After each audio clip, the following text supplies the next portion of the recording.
and might. One nation bound in freedom, peace and unity. Hey, that's all. Oh, yeah. Arise, oh compatriots, Nigeria call obey, to serve our fatherland with love and strength and faith. The labor of our heroes past shall never be in vain. To serve with heart and might, one nation bound in freedom, in freedom.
And now let us shift our focus to West Africa, where it looks like new allegations on Nigeria's president have emerged.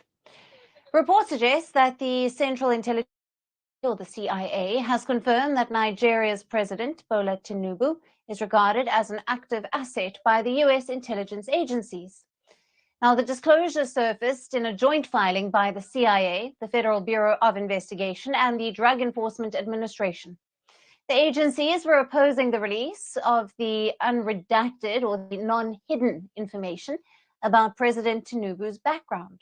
Now, according to the Nigerian journalist David Hundeyin, who has spearheaded the efforts for full transparency, the American agency submitted a memorandum citing Tinubu's status as a CIA asset.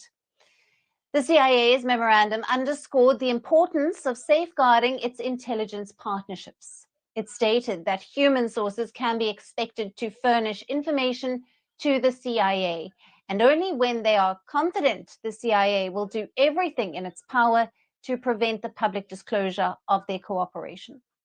Now, this has sparked a huge debate about whether President Tinubu is a CIA agent or not. Now, 72-year-old Bola Tinubu has been serving as the president since 2023. President Tinubu is criticized as the flying president for the frequent visits that he takes outside of his country. He had forfeited about $460,000 to the city of Illinois in the United States in 1993 after an investigation linked him to drug trafficking activities. But in April of 2023, Tinubu's party, the All Progressives Congress, told the Presidential Election Tribunal that he was of no interest to the US government, as the 31-year-old civil forfeiture case was not against him, but against the money that they said was found in 10 bank accounts that were opened in his name. Now, this came as Tinubu's candidacy was challenged by other presidential election contenders. And now the party's claim prompted Nigerian journalist David Hundeyin and the US-based legal data website Plainsight's owner Aaron Greenspan to file a Freedom of Information Act request to the FBI, the CIA, and the DEA to seek more information on the US government's interest on Bola Tinubu. Now, the DEA has also supported the CIA's position, asserting that while citizens have the right to transparency about what their government was up to, they are not entitled to unrestricted access about President Tinubu. The report confirmation triggered a mixed set of reactions on social media, with David Pindayan, claiming that the US intelligence support for certain African leaders has contributed to regional instability. Now, some users on social media platform X were quick to comment on how did one jump to the conclusion that Tinubu was an asset, while others criticized the US for installing a criminal as their country's president. And some even went a step further and called this as an act of treason. In response to the accusations on President Tinubu, his special assistant on social media took to X and dismissed the claims surrounding the president's alleged CIA ties. He called them baseless and tragic. But the stance of US intelligence agencies of not releasing information about President Tinubu, as well as the government and president's silence on it, has raised more questions than before. Thank you all for joining, today. Welcome. Janaba, I don't know whether your camera is there. When you put it on, I'll bring you back on stage. Let me bring Omori on. Wale, long time on Wale. What's happening now? I think you have been making a lot of money, so you decided to, let me put that away. So, Actually, what is that? yeah, So right. sorry. Yeah, sorry, this technical issue. So what's happening now?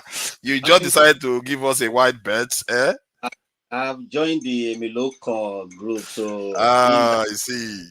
yeah. Well, so where Uh, is our share now? So this is what happens now. You people talk here, then you go and join the local. Is that it? Eh? what do you expect Oh, now? you are frozen. Frozen. You see, Oh, my end is frozen. It's freezing on this side, not you. It's on my side. okay. Can you hear me Yeah, now? go ahead. Go ahead. Yeah. Well, I just stay at the background. I think sometimes it's really good to listen than do the talking, because people. Well, one thing is, this platform give you something you don't even know that has been happening over time. So it's a way of catching up what has been happening in that country. And sometimes you just feel like, if you start to develop a day because of this country, that you think, why, and nothing is really coming out, you just tell yourself that, can I give up? But because that inbuilt, that Nigerian inbuilt, that is in people like us. I know some people have removed the knot that attach them to Nigeria. So no matter what, that's why you see this platform. We've never been more than 500 on a regular basis, apart from when other people want to join. But anyway, other than that, I always listen. It's just I've been quite busy with some tasks these days, and I listen at the background, and I don't really want to be my voice, in Milocon is my turn to talk. No, sometimes it's just really good to listen to people. And when I say listen to people, for fathers, sometimes some people come out to make the fool of themselves. So you listen to them, then you weigh your option. Which one should I actually follow? Which one is making sense? Which one doesn't make sense? So that you don't have to argue with somebody who is making a fool of himself, just like that Agbala Falafa or whatever, that one that was saying Tinubu disappointed them. When he was making a fool of himself, you think he's wise. Now that he's biting him on his bum, he's now coming out and so you let some elders to fool themselves. Anyway, that is that. On this topic, honestly, it makes me sad when I look at situation like this for fathers. Why African leaders? When are they going to wake up? Either Mr. Tinubu has become the asset or not. It looks like it doesn't look like it. Is it not obvious when you forfeit something that is that a lot of money? How many Americans will forfeit that kind of money? So in a way, you are a bait. Even if either you said it's right or wrong, you are always. It's like when someone lie, you have to look for another lie to cover that lie, another lie to cover the lie. So what? Either we like it or not, it is what it is. And American come first to any Americans, no matter what. Even if you people have to kind of fight each other and cut off each other, in as much it's benefiting Americans, forget it. How many years war has been going on in Congo and all those Togo or African countries? In as much it's benefiting the West, is we that we need to think to ourselves, for how long are we going to continue to be a slave? Either old slavery or modern. It is what it is, for father. Let's call it a spade a spade. I'm even telling you myself, sometimes I wake up, I think, what am I doing in the West? And I'll be saying to people that, being in the West, we are all slaves. Am I not one? Am I not one? And why do we have to turn Nigeria to a burial ground? Yeah. Because most of our people, when they are old, they said they want to go and be buried.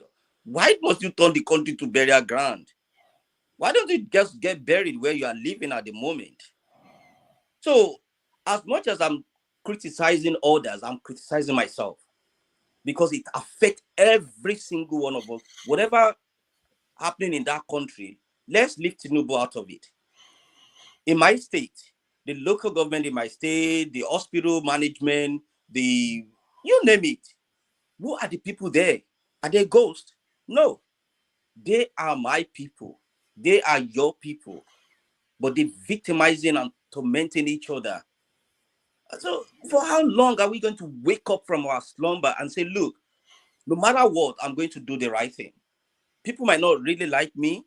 And why do I even want everybody to like me? But if I can justify it in my heart and say I'm doing the right thing, not like Wike, because Wike is doing the wrong thing and he believes that he's doing the right thing. So what do we actually want to gain? If I go to church, one question I keep asking myself is that verse of the Bible that says, what does it profit a man that gains the whole world and loses his soul? Because either we like it or not, a 72-year-old man, is he going to live another 72-year-old? Supposed to be a grandfather enjoying the remaining time of his years, not running from pole to pole and having a headache. Leave it for people. Be a statesman. Advise. You have more respect than you still continue to steal. Are you going to be? Is it not even a madness? People who have pined before you, what do they do with it? Where is it? Where is Abiola today? Where is his wealth? And that doesn't even make a lesson to many people who still want to continue to chase. And if they are stealing this money and using it to develop their own country, I would say yes, but they're not. They will steal it, put it in a foreign account, and those one will be using the money to develop their own countries. You will take your own money to go and buy the cars that their own country is producing. They create jobs for their youth. They are developing their own country. Is it not madness? I think these people need a psychiatrist. So I could go on and on and on and on, but that is on the leaders. We are all leaders in our different ways, in our different little family ways. Can I talk to my family and say, look, we need to do the right thing? Are we living beyond our means? If somebody is stealing money and we are praising him, and because we are enjoying now, what about when he bites us? Who is going to pity us then? So, Father, you and I know that when you are abroad, you pay your electricity bills, you pay your water bills, you pay every bill. Those things you are paying for, other people are working behind the scene to make sure that your light is regular. You don't boycott, you don't, do things that you shouldn't do. And you know that once you work, you get paid. There's no story. So why can't we use that knowledge, simple way of life, to let our people know that this is how things work? There's no point you taking all the money that is meant for the electricity, put it in your own pocket, but to buy private jets. No accountability, no transparency. If we can hold our own people, if my brother is a local government chairman and is meant to build that primary school or local hospital and he's not building it and he starts to live in Lekki, I will be the one to expose him. Not that because he's giving me money. If I can do that, I know my mother will come and say, because of Nigeria, you want to expose. Yes, let us all die there. It will be in the record that, please, my name, I expose him. But because he's giving me money, I'm enjoying. I wouldn't come to this platform to say anything. That is how it works. That is how it is. We are all one way or the other until we speak the truth to ourselves and say, within my own little family, I'm going to be upright. It's I not find like it. you rightly said. Nigeria is not that difficult. It's not that bad. But we all just want somebody, Jesus, to come and die for our sin again. I'm very sure if Jesus come, they will sell the man's blood for 4 liters. They will even dilute it. I say, I'm struggling to understand these people. You can see them here, all these FEC, this thing with their big this thing. How is it that these men don't even feel it? They don't seem to know it. Like your currency, your budget is reducing. It didn't occur to you that this year is a bit bad. Let's declare the emergency that this is bad. How can you have a country like Nigeria, 220 million people, and you are spending $28 billion for national budget? And these men, they just come and line up, and as if nothing is happening. I don't understand how they can do that. These men don't have shame at all. I don't understand. We should be having a government of national unity right now if these people were responsible people. Everybody should be hands on deck that this is bad. But you don't see it among them. They just carry on as if nothing happened. Man, thank you for coming in, Wale. Righteous man, are you there? Righteous man. Okay, I'm here. I am here. I don't see any movement, but I think you are there. You have unmuted yourself. So, what do you think about this report from America? And how you see things in Nigeria? They accuse him of being some kind of active asset.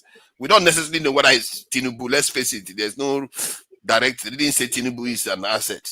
They just said the people that are there, it could pose national security risk, and they could be sources for information. Sources for information is their assets. That is why people use the term asset. The document didn't say asset. Let's not make any mistake about that. And so, what do you think about it? Do you see any credibility in the accusation, or do you just want to dismiss it? Forefathers, you see, there's a way I look at things. I may be wrong, and I wouldn't want anybody to agree with me. But inside me, that is the way I see it. And I try to convince myself otherwise, that the way I see it is not the way it is.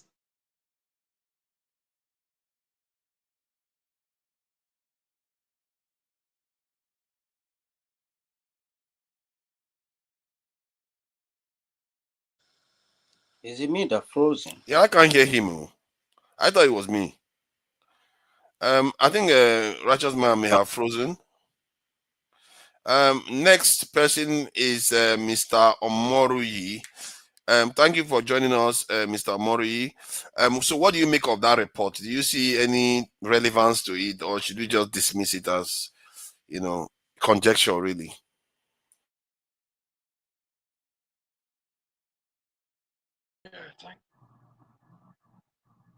Thank you, Father, for having me. Greetings to everybody. I think we deliberated on this issue the other day, and I don't know. I'm not surprised from my own the way I look at things. Somebody described an asset the other day, either to the owner or to the controller. The accountant have in their balance sheet, they have asset side and liability side. It's either you're an asset or you're a liability. They don't hide it. I cited an example within America. I was trying to, make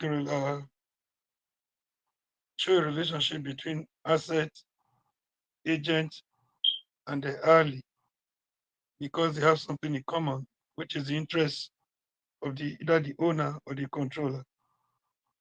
The dictionary meaning may not be exactly the same, but they have something in common, something of interest.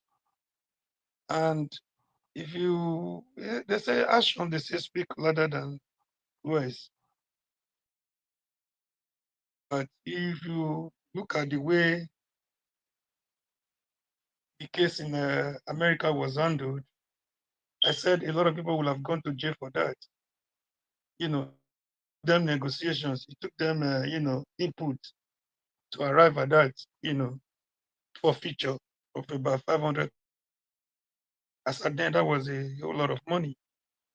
It's not something that started today. And one thing with them, no matter how bad, how oppressive, how dictatorial.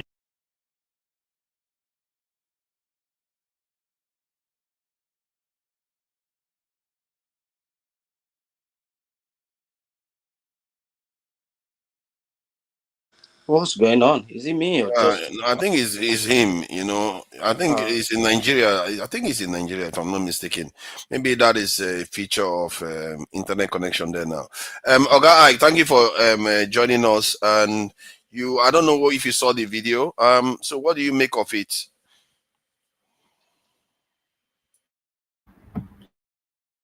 The video of what? Forefathers. Of the report in the Freedom of Information request that they made of President Tinubu's record when he was in America. The CIA, FBI, and I think DEA, I think a drug enforcement agency, they call them, they all came out and denying requests. They didn't want people to see the records during that time. And one of the arguments that the CIA particularly made was that there could be sources in that document that could compromise the national security interest of the United States. So, and when he says sources, it's like they are still active. That's why if you are not active, why is it a compromise? So this is why some people are saying, one, as a source is an asset to the state, and if they are not active, then why is it a problem to release the source? So that's why David Hudeni said Tinubu, based on the denial of the CIA that is an active asset to the CIA, which he didn't say. So let's make no mistake. So I'm just saying, what do you think about that? Is this something that, based on President Tinubu's behavior, one could accuse him of being that? It depends on people's opinion. I have my own opinion about it. So what do you think about, the way I just explained it?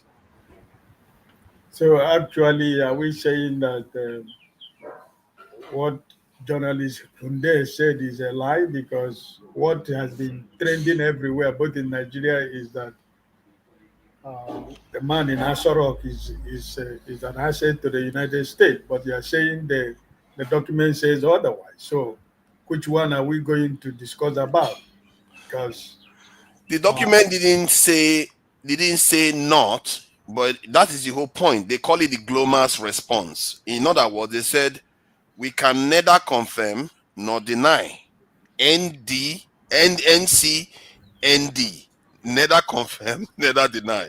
That is what they are saying. So it could be true. And that GLOMAS case that they use as a reference, that is what the secret services in America did and the government did. But in reality, that stuff was actually true in that case. That the original case that led to the term, the GLOMAS response, it was actually true, but the government denied it, that it never happened. So their denial doesn't mean it's not true, that somebody is not an asset there. Personally, it doesn't matter. It's the behavior of the leaders that matter, whether they're acting compromised. That's the way I would look at it. Somebody doesn't need to tell me that President Tinubu is compromised. I just have to look at his behavior and the things that he has done to Nigeria, and who is benefiting. That's how I look at it. Some people will say you still need confirmation in the documentation. The document say that Tinubu is an asset. There are about 4 people in that document that they are requiring their details from in those documents, and those 4 people includes President Tinubu. So it could be any of the other people. You see what I mean?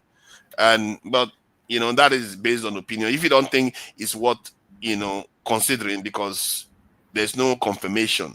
Some people will say the moment your president name is in the document of CIA and CIA doesn't want to release that information, don't allow that person near your office at all, because that is extremely dangerous. If you walk into a CIA office now, any of you walk into a CIA office and you belong to any sensitive organization in any other country, they will never trust you. Even if you didn't do anything, you just went inside the CIA office, you drank tea, and you came out. They will watch you closely. Any nation will watch you, monitor your behavior closely. And in the context of Nigeria, our leaders do this all the time. They go to foreign countries, even get themselves operated, all kinds of stuff, and we don't ask questions about why are you doing these things? Is this not going to endanger us? People are going to find out more secrets about you than we even know about you. They know more about our president than we know about our president right now. So that is the context that all this is happening, and this is why David Huden said President Tinubu is an active asset. I won't go that far because I don't have evidence. This channel has to be based on concrete evidence. You can't just make accusations based on conjecture like that. Well, I think that you forefathers, I think you like security. So I think you'll be able to let us know more. Somebody like me, I'm not vast in that, but I think that if they say that the president is an asset to CIA, it will not surprise me because America, that's what they do. It's not only your president is an asset. Most of the president in Africa, they are. They don't only use president, they can use anybody. They can use a house boy in the house. What they need is information, right? It doesn't need a special education for you to be an asset to any country. The only thing is that those people you think that they are not smart or they cannot be used, they are the people they use because when they use you, when you are no more valuable to them, they dump you. And when you know too much, they will take you away. They will take you from the surface. So they will take you out of existence. So I think whatever that is being said, like as you said, it has not been proven. But I think, on my own personal understanding, there is nothing that the man in Asorok is not capable of doing. I have no from all the things that happened before 2023 election and all the court cases and all the drug cases and what is going on, he is the controller for every sensitive information in Nigeria. He goes out every time he wants. He travels anytime he wants. Nobody has power to question the president of a country, what he's doing or what document is going out with or what security information is he sharing with anybody. So, I mean, this is what it is. So, if it is what it is, if it is what they say that it is, well, it's not strange. It's not something that is Nigerians should be surprised about, because we know, yeah, this is the country called Nigeria. So I don't think they don't use people based because they are president. They can use anybody. They use journalists. They use anybody in government. They can use anybody in government that they know that they can get information. So I think that. But when they have somebody active in government, what makes that more powerful is that they can get that official to do things. But that's what I'm saying. Information. But that's what I'm saying, that if they say it's active, that's what I'm telling you, that it is more dangerous than whatever you can imagine. That is what it is. So if they say active, whether he is the person or somebody in Asorok or somebody in the presidency or somebody in the Ministry of Internal Affairs or Defense Ministry, whatever, as long as it's active, it's not good for any country. But that is what it is, right? So I think, for me personally, that no news is going to be shocking to me concerning what is going on in my country called Nigeria. So for me, I'm not surprised. And I wouldn't be surprised if something like that is happening. After all, they refused to, when the article was asking for certain document, they refused to release it. So they know the reason why they don't want to release it. They know why they didn't want to tell us what actually is the truth. They know why they are keeping it. I don't know why, because I'm not in a position to know why they don't want to do it. America never does anything that is not for their own interest. They don't care about you. If you like, kill everybody in your country, as long as you protect their interests, that's okay for them. So you see, I don't really. America is good. America is good. America is also very bad to the war, you know. So they have their own bad side of the war. So I think that as long as you can kill yourself and protect the American interest, that's okay for them. So in so many respects, I have no respect for America also, you know. So that is it. Let me show something to show you how other nations are paranoid about you just ending up in foreign. Our leaders just go to foreign countries and we don't even ask questions. Look at, let me share this so that people see paranoia of a nation. The Soviets detained their own people that returned, that they were prisoners they were imprisoned by like the Germans, the French and the British and the others when they came back from the war. These are their soldiers, so they detained them. They said interrogation. They interrogated them, and returning prisoners were interrogated by the Soviet secret police, and their identification documents were checked against records for their hometowns. Holding camp, prisoners were held in camps for a few days or weeks, where they were also given lectures on communist ideology and checked for infectious diseases. Imprisonment. A minority of the prisoners were charged with collaboration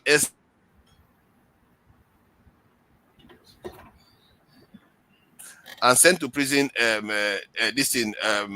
forced labor and executed. This is crazy stuff. These guys treat their prisoners as if they are suspects. It just shows you how suspicious, cautious some people are about their security. But our president go anywhere, they come back, welcome home, and we wonder why things are not working. Jagun, thank you for joining us. What do you make of the report? I hope you saw the video. Yeah, I've seen a lot between the last show. That show, I think, conducted very well. I like what you had to say, Forefather, speaking more on the economic front of what it is that we have some liens to. I really enjoyed what Wale had to say also about the discrepancy in where our loyalty lies. Do we really think that the West is going to give us everything that we need? Money is important, yes, but is it going to give us everything we need? These are serious questions, I'm afraid. Serious questions. And I've been looking at these questions for an awfully long time. I really like also what our brother and elder statesman in Ike had to say. For me, very, very accurate and nuanced in terms of where is our allegiance? Who are we? Are we ever going to wake up? Do we look in the mirror and understand that we have a big responsibility in what's going on in our world? Our world being African, Black, Nigeria specific. I put all that in a way to see how we can really streamline our thoughts into what's working for me as a Black man in this world? What's working for me as a Nigerian? What's actually working? And when we find that very little is working, then we have to understand we've got work to do. We've got individual, collective work to do.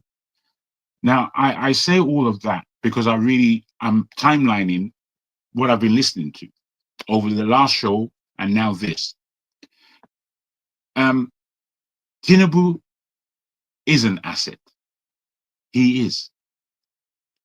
And it is said with a lot of, how can I put it? It's put with a lot of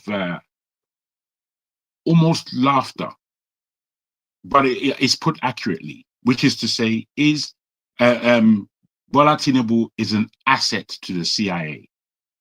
That is almost like comedy or rapature, as they would say, which is to suggest to us almost laughably, as has been mentioned by everybody, but we've got to hone down. It suggests that our government is not working for us. Now, we all know that. Every one of us know that already. This is almost like confirmation. Bam, your government is not for you. Whether your Nigerian government is not for you, whether you're in Nigeria or outside of Nigeria. For the government of Nigeria to be coined an asset in this way, it really just does suggest the direction in which our government is faced. He's not Nigeria facing outwards. He's positioned for the West, aiming at the constituency called Nigeria as it breaks down. So, you know, I think these matters that we're talking about right now are serious matters that no matter our previous opinions or thoughts, we have to now recheck ourselves. We have to recheck our politics. We have to recheck our society that we live in, that we call Nigeria. We have to really recheck our preferences and whether or not we feel we've got something to fight for at all. Because as soon as we understand I've got nothing to fight for, stay in the West now, be happy, eat cornflakes. But Jagun, let me ask though, like, given how I can't imagine any Nigerian politician rejecting $20 million if they bribe him to do anything. Can Nigerian politicians say, okay, these Americans are offering me $20 million and they tell me to do this, that is going to be bad for Nigeria, and they will refuse it? Nigerian politicians, do you see that happening? Well, I'm sure there are one or two Nigerian politicians or Nigerian people that won't take that road. But we have to understand, sometimes you have to really look at the level of corruption that has taken place over and over and over again. It's not coming to a stop. It's not coming to any standstill. That suggests to me, if any one of us were in that houses of record, we're gonna somehow play the game of corruption. Somehow. You see that? That is the scary part. Because no, let's be honest. Let's stop mucking around. Nigerians have gone through a cycle of indoctrinated corruption. It's in our blood. Just forget about it. Don't think that you're prettier than the next person. You're a corrupt individual. I don't care. It's only that, are you using your mind to rewash it and recondition what you think about? This is a personal issue. As much as we can talk about those on top, you have to talk about yourself. If you know your family, you know there's corruption. If you really know your family, your own family, your blood family, there's corruption inside that family. Most especially if you've made yourself to the West. And there are different stages. You know, I came here in the 70s, 69, 70. I was in the UK. You understand? And my parents were here in the 50s, in the 50s and 60s. My parents coming on study, late 50s, early 60s. My grandfather, who used to bring, not my grandfather, I beg your pardon, my great uncle, who used to bring timber, rubber, and all kinds of things from our place to the UK. He was here in the 40s, 30s, 40s, making rascal big money. So there are different ways that we come into the West. But those of us who have come into the West of the last 10, 15, 20, 30 years, corruption has been rife in Nigeria. Rife. It's our way of life. So we are included in that level of divorced mind or divorced mentality. The easiest thing that we can claim right now, whilst Nigeria is a strange name in terms of how it comes about and how we're using it, it's still a name with a bit of power. It has a bit of power. We have to understand whether or not we are going to empower that name with our consciousness to make the nation that we want. If we're not beginning at that point of our thinking, then we're just here talking to each other. That's what we're doing. I'm saying to each individual here that the time of mucking about is really is behind. We can't afford to muck about, and we've got to see the wood for the trees. I hope we all understand that terminology. We've got to see the wood for the trees. So once we have aligned our mind to know that, hey, for real, our government is the most horrific and first problem of this country. It's the most, we can talk about million problems, but our government is the champion of all those problems. Once we ascertain that in our minds, then we know, okay, we have to remove what doesn't smell Thank you. what we smell like what we desire as Nigerians. Otherwise, we are all assets to the West. Just believe that. Thank you.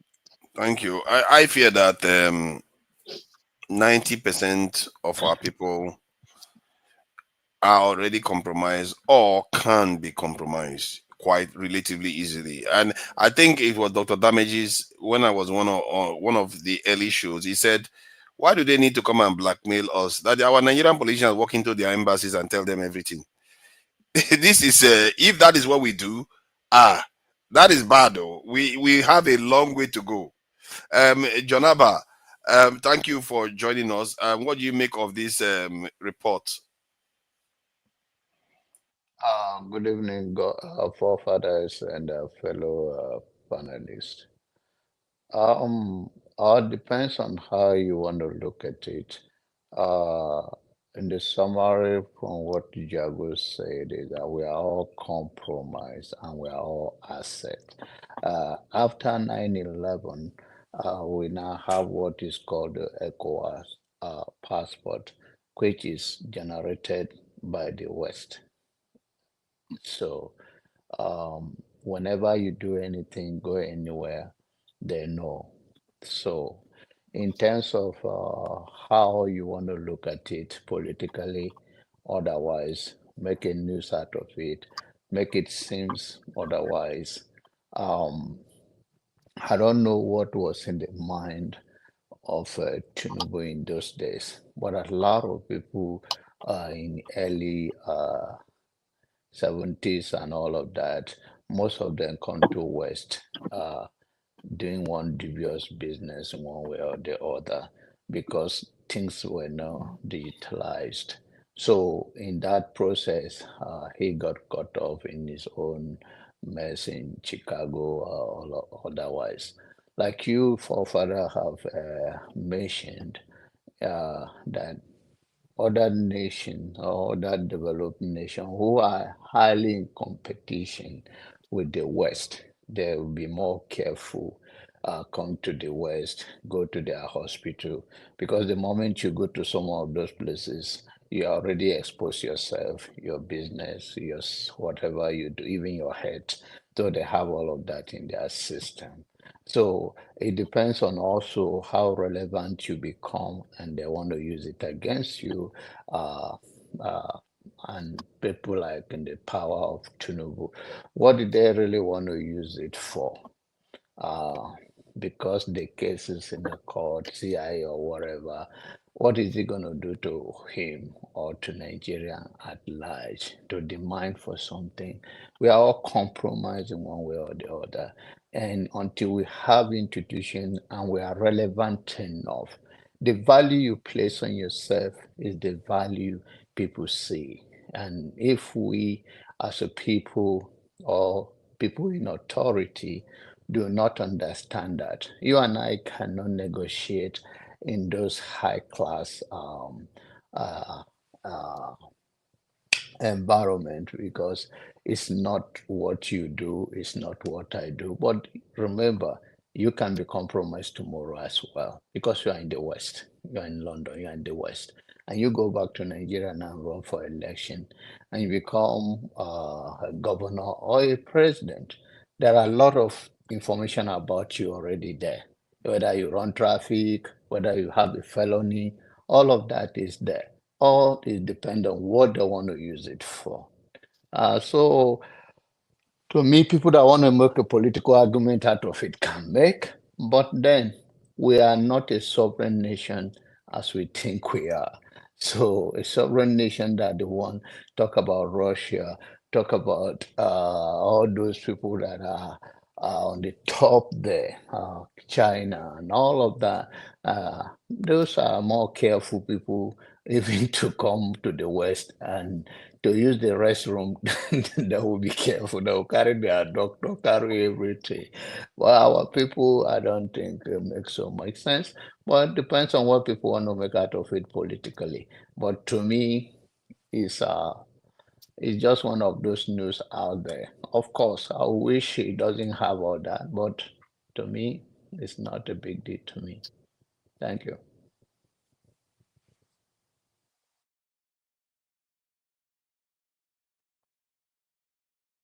So let me just share this quickly. This is a story about Harold Wilson, a former prime minister of the UK, selling some of his papers to fund this thing, his care in the old age.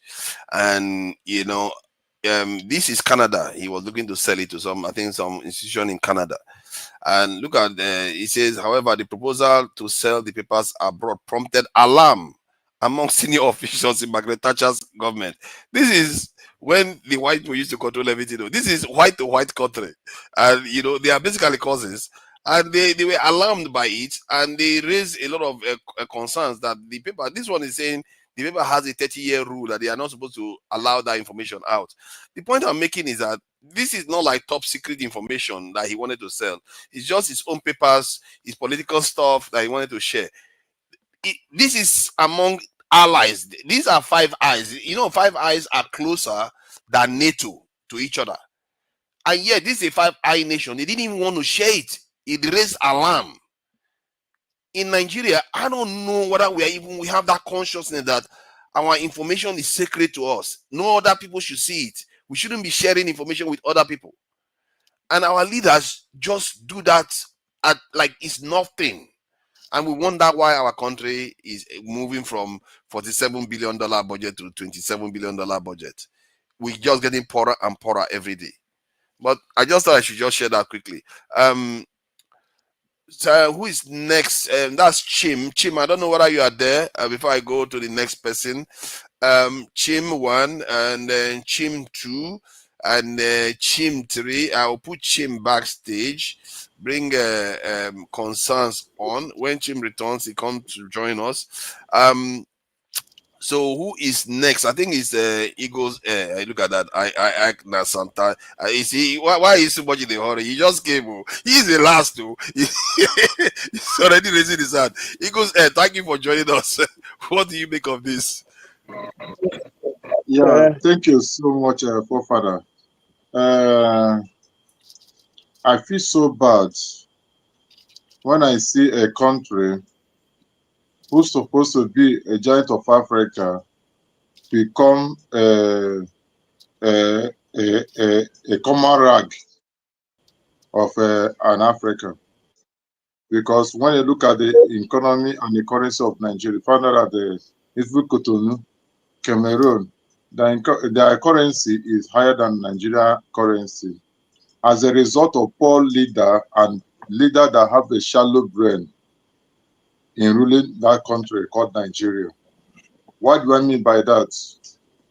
If a country or a leader of a country is conscious of the country where he is ruling or where a country of it that is living, you have to be conscious of the security of that country. But probably it's a different ball game. It's a different ways. We are talking about Tinubu being a great asset to CIA and all the rest of them. Not only Tinubu, almost African president and heavy asset to America and Western. How do I know? Take a look at the Kenya president and watch what is happening in Haiti per se. The policemen in Haiti, if you watch the uniform carry the flag of Kenya and the flag of America. That, in other words, it's America that is sponsoring their policemen for peacekeeping over there. Now, when you look at the Africa president, how many of them will stood firmly and say to IMF that the policy you give to us, we are not going to implement it because it's going to hurt our economy? None of them. If you want to borrow money in IMF, what will they say? They will tell you the policy and what you do in your economy. That means for you to abide to that, that means you're a heavy asset to them. Then who is controlling IMF? America. So if you look at the context, you find out not only Tinubu is a heavy asset to America or Westerner. When you talk about asset, talk about something that's very valuable. So Nigeria is very valuable to them. That's why Obama, when they came in 2000, when Obama was ruling, they do everything possible to make sure that Goodluck Jonathan lost election in 2015, so that people who are viable to them can take over Nigeria, so that they will move forward in what they need in Nigeria. Because as long as they capture Nigeria, they have captured West Africa. Let me put it that way. So the problem that we have right now is that David Udenyi demanded for other people's documents that involve in that drug case in America. And CIA said, no, we're not going to release those documents. Don't be surprised. Some people that are involved in that case are part of people ruling Nigeria till today. And these people, as long as they are in the position of ruling Nigeria, they are heavy asset to Westerners, especially America. Why is it that America is spending $500 million to build a new embassy in Lagos? These are the things we need to look into it. Currently, Africa, Nigeria per se, is a heavy asset to America for them to achieve their own commonwealth, because where they get the cheap materials, cheap raw material, is from Africa. So they will keep on making you to be blind, so for them to continue to triumph over us. We are not independent. Okay, take a look at the country who feel that they are independent. Look at Iran. What did Iran do to America? This our money that he sees. We're not going to release their citizens until this money that you are seeing give back to us. What did Biden did? Biden released their money for them to get their citizens. This country that see themselves as a sovereign nation, people who stand on their own accord. Look at North Korea. North Korea said that if we are not going to do this we are not going to do it. They stand firmly, and they will say that we are only going to use us. That's why the secret of North Korea still remain intact. These are the people who stand to say that we are not going to do this. We are going to, no matter how hard you make our economy to be, no matter how sanction is sanctioned, or we are going to stone our family. None of these people in Nigeria can do that. When you look at the clinic, hospital in Nigeria, educational system of Nigeria, you will weep for this country. You ask Nigeria, which way are we going? Which way is Nigeria? Not that these leaders, they are not seeing it, not that they are not witnessing what is going to happen, but they are moving according to their taskmasters that are leading them. They are going according to the taskmaster, because if you allow these people to see you have a better hospital, a better infrastructure, then their aim will not be get there. And if you allow people who had the conscience to rule Nigeria with a human face, that means they are going to lose a lot. So first thing to do, to use people that is asset to them, people that will listen to the people that will buy to their directions. So if you look at the context, not only Tinubu is the asset to them, it's just that Tinubu is the head man. That's why his own case has become too broad. But a lot of governors there are asset to them. Let me tell you the truth. Wike is a heavy asset to them. Likely. That's one problem we have in Nigeria. But how do we stand out for it? It's citizens that will decide. Citizens of Nigeria will decide that this thing will not happen. Okay, could you imagine? This kind of news came out. None of the House of Assembly member stood up to say, let's call Mr. President, let's invite him, let him come explain to us what you know about this thing. Nobody will be able to do that, because all of them is a heavy asset. If you dare open your mouth, they suspend you for how many months? And you lose your money, lose everything, and nobody will stand for you. So how do you expect for them to come out and say something? No. Same people. Thank you. Who is next? So what do you think about it? I think it's Ike, isn't it? Please go ahead. Thank you. Forefathers, why are you skipping me now? Did I skip you? I think you have said something about this now, haven't you? No. No, I have not. I was talking when maybe someone kicked me out or what. I don't know. I see. Sorry about that. No, I think you just froze. You just froze. Okay, Ike, let him finish.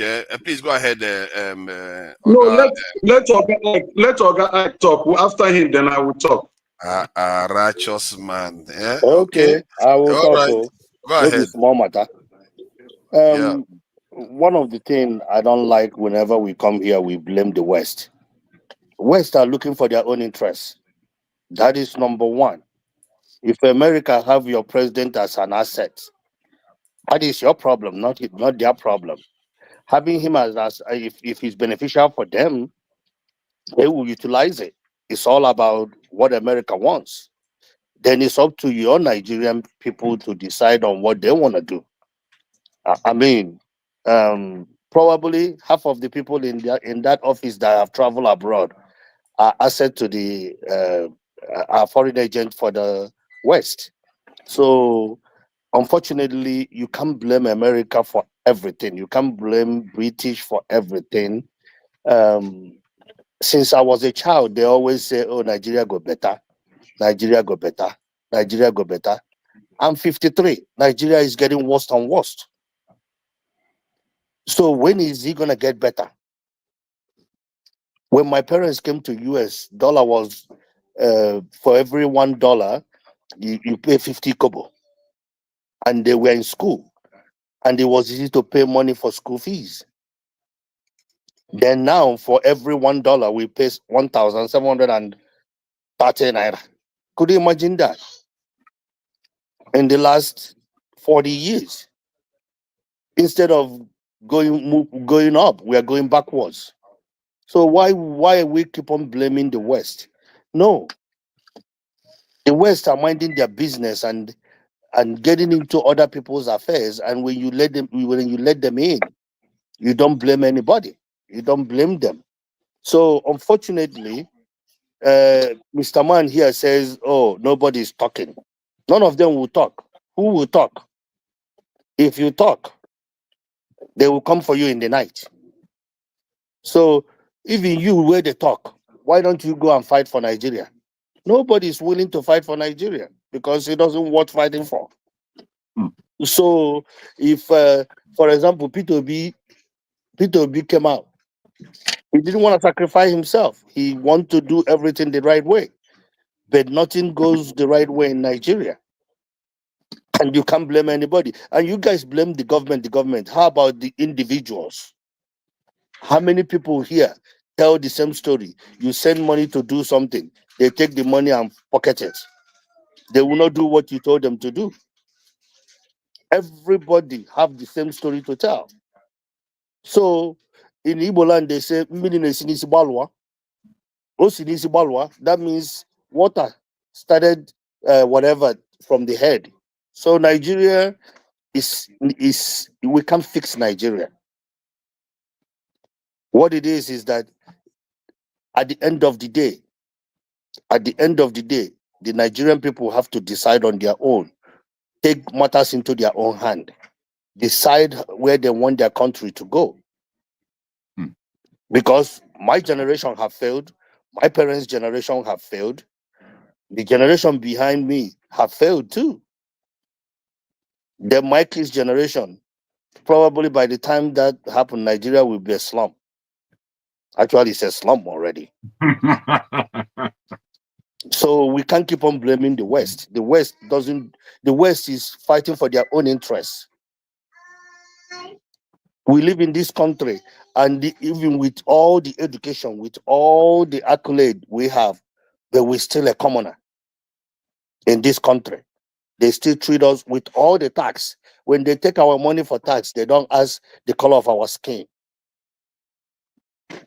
They take our money.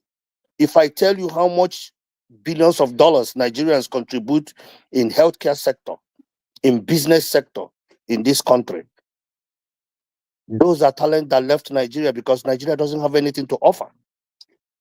Do you know how many talented individuals Nigeria have killed their dream, killed their talent? So let's stop blaming the West. The West are doing what is beneficial for them. That is what we're supposed to do. What is it going to be beneficial? Look at the little boy that become Burkina Faso president and the other man that become Mali president. Look at what they are doing. So it's doable. Look at what they are doing. It's doable. But we don't have people that have the guts to do it. Everybody come out in the TV and speak big grammar. We sabi grammar. We sabi how to speak big grammar. Grammar that doesn't worth crap. All these people are in the Senate, in the minister. Look at Wike. Wike think that he's untouchable. So to me, I hate it when we keep on blaming the West. I live in the West. But when you keep on blaming the West is doing what is good for them. Their country is flourishing. You ask, they're building $500 million embassy in Lagos. Do you know how much they make from Nigerians every day? You come to embassy, you give them your paper, they slide it back. They have charged you 300,000 naira. They slide it back. They don't tell you why they deny you visa. They don't tell you anything. They just slide it back to you. That is a lot of money they are making. And who are you to question? Why did you slide my paper back without giving me a reason why you're not giving me a visa? Guess what? The Nigerian government doesn't know how much American embassy or British embassy or all these embassies are making from Nigerians. Nobody asked that question. So let's stop blaming the West. Let's be real to ourselves. Stop lying to ourselves. Not only the government, our people are corrupt from beginning to the end. Not only the government. You send money for your family to do something. They lie to you. They tell you that they are sick. When you send the money, they go and buy iPhone 10 or iPhone whatever. I don't know the iPhones because I don't believe in iPhone. I'm an Android person, but that is what is trending. That's what is trending. They lie to you. Somebody say, okay, I want to go to here. You give them money for passport. You never hear from them again. So what is it? Is it government that did that? You give your brother money to build a house for you so that when you retire, if you decide to go over there, they take the money. And when you come home, your mama and your daddy will say, it's your brother, leave him alone. I told them, it's my brother. If he mess with my money, I put a cap in his brain. You put For a real, cap though, in I his live in brain, Texas. all the way I from live in Texas. I live in Texas. So we need to stop blaming people about our faults. We borrow money for nothing. We borrow money to buy airplane for Tinubu. Yes. We borrow money to buy Maybach, 2 Maybach for Senate president. We borrow money to buy SUVs for the stupid idiots that doesn't even know the definition of their job. They don't know their definition of their job. So unfortunately, we need to get real to ourselves and stop blaming the West. The West can make any of us to be an asset for them. Because our people sell ourselves for penny. Little dollar. Look at every African president. They give them little money and he go, and the sad part of it, he's not going to use it for anything. He buy luxury car, build a mansion, a stupid mansion that when he died, they put him in one room. At the end of the day, that house cannot be maintained. So let's quit blaming the West. Let's blame ourselves. I'm not sure people are necessarily blaming the West too. Who wants to say something? Who's next? I think okay, go ahead, Righteous Man, then Pansat can speak. Yeah, my brother that just spoke now, my namesake, I really sympathize with you. You know, there are a lot of things going on in Nigeria here. Those who are buying iPhone, that's the trend though. If your wife no carry them or your daughter no carry them, it means you are not on board. It's a terrible thing in Nigeria. iPhone is the real thing. No. I I'm thought there just was like you. hardship. Where did they have time to be buying iPhones? What is all the confusing my message? business very low. My phone is Android. That's what I will put. Android is what I use. Even that iPhone, I don't like that phone for anything. So if they have done you that, just take out my brother. They will swindle you for iPhone. In fact, especially the ladies, 95% of Lagos ladies today is iPhone. If they don't have iPhone, they have not gotten any phone. I'm telling you the truth. Both married and unmarried is iPhone, you know. So but righteous just man, take that, my brother. this one is leading us to somewhere else. Why is it we are so vain, though? Because I know a lot of Igbo people here that don't use iPhones. They were like, why? They'll just buy a cheap phone. Why are we like that? iPhone is a cult. It's a cult. Forefathers, you see, Nigeria is too. What adjective will I use? They like trending thing, whatever that is trending. You know, if you do not use iPhone in Nigeria, especially this Lagos where I'm living, it looks as if you are the poorest among the poor.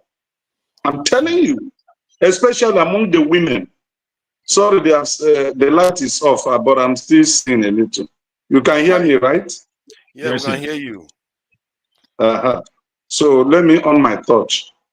So that is the nation, 64 years old nation. This is what we are going through. So is the West our problem? Yes, 50%. Are we also our own problem? Yes, 50%. And I will analyze.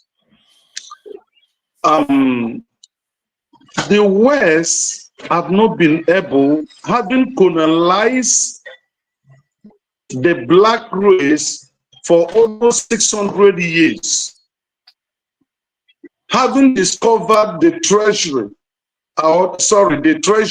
that is in our land, they don't want to let us go, because the entire black race, the entire African continent, especially the black-colored African countries, are found as a treasure base of the Western world.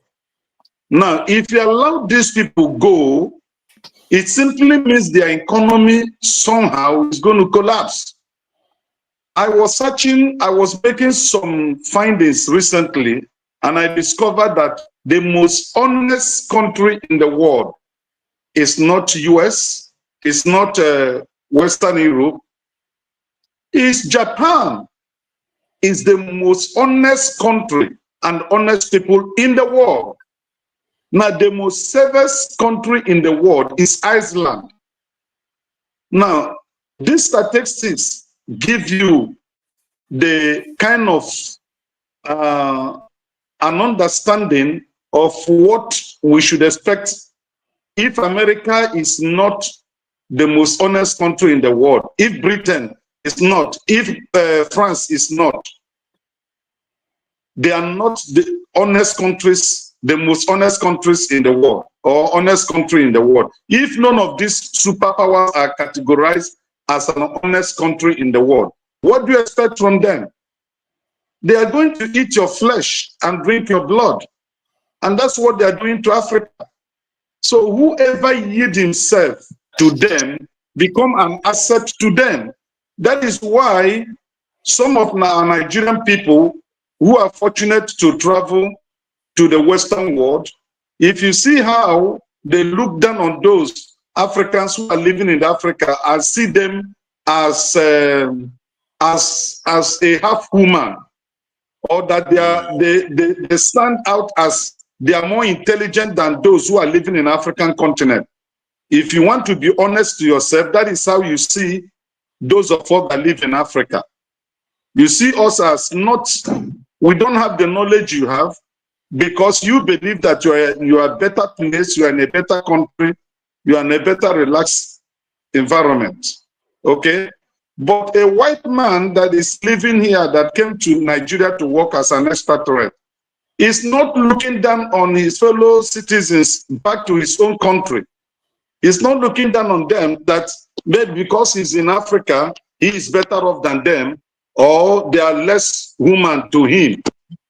So you discover the problem that we have.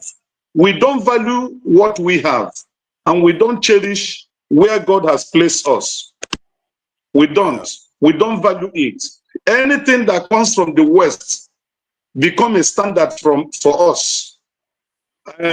All this why I've been tackling forefathers when he talked about military structure. Sometimes ago, I started looking at it. I say, on what document is Nigeria working as a nation? Can we look at the document, our working document as a nation, and look at it and said, okay, this is our foreign policy. This is what we're going to gain, and this is what we're going to lose. We don't have any working document that we can lay hands on and said, okay, any person who comes into office, we follow that working document. America, Britain, France, Italy, Spain, Germany, they have the working document. Even if you put a goat there, he follows the part of that working document to exploit Africa and every victim they can lay hands on.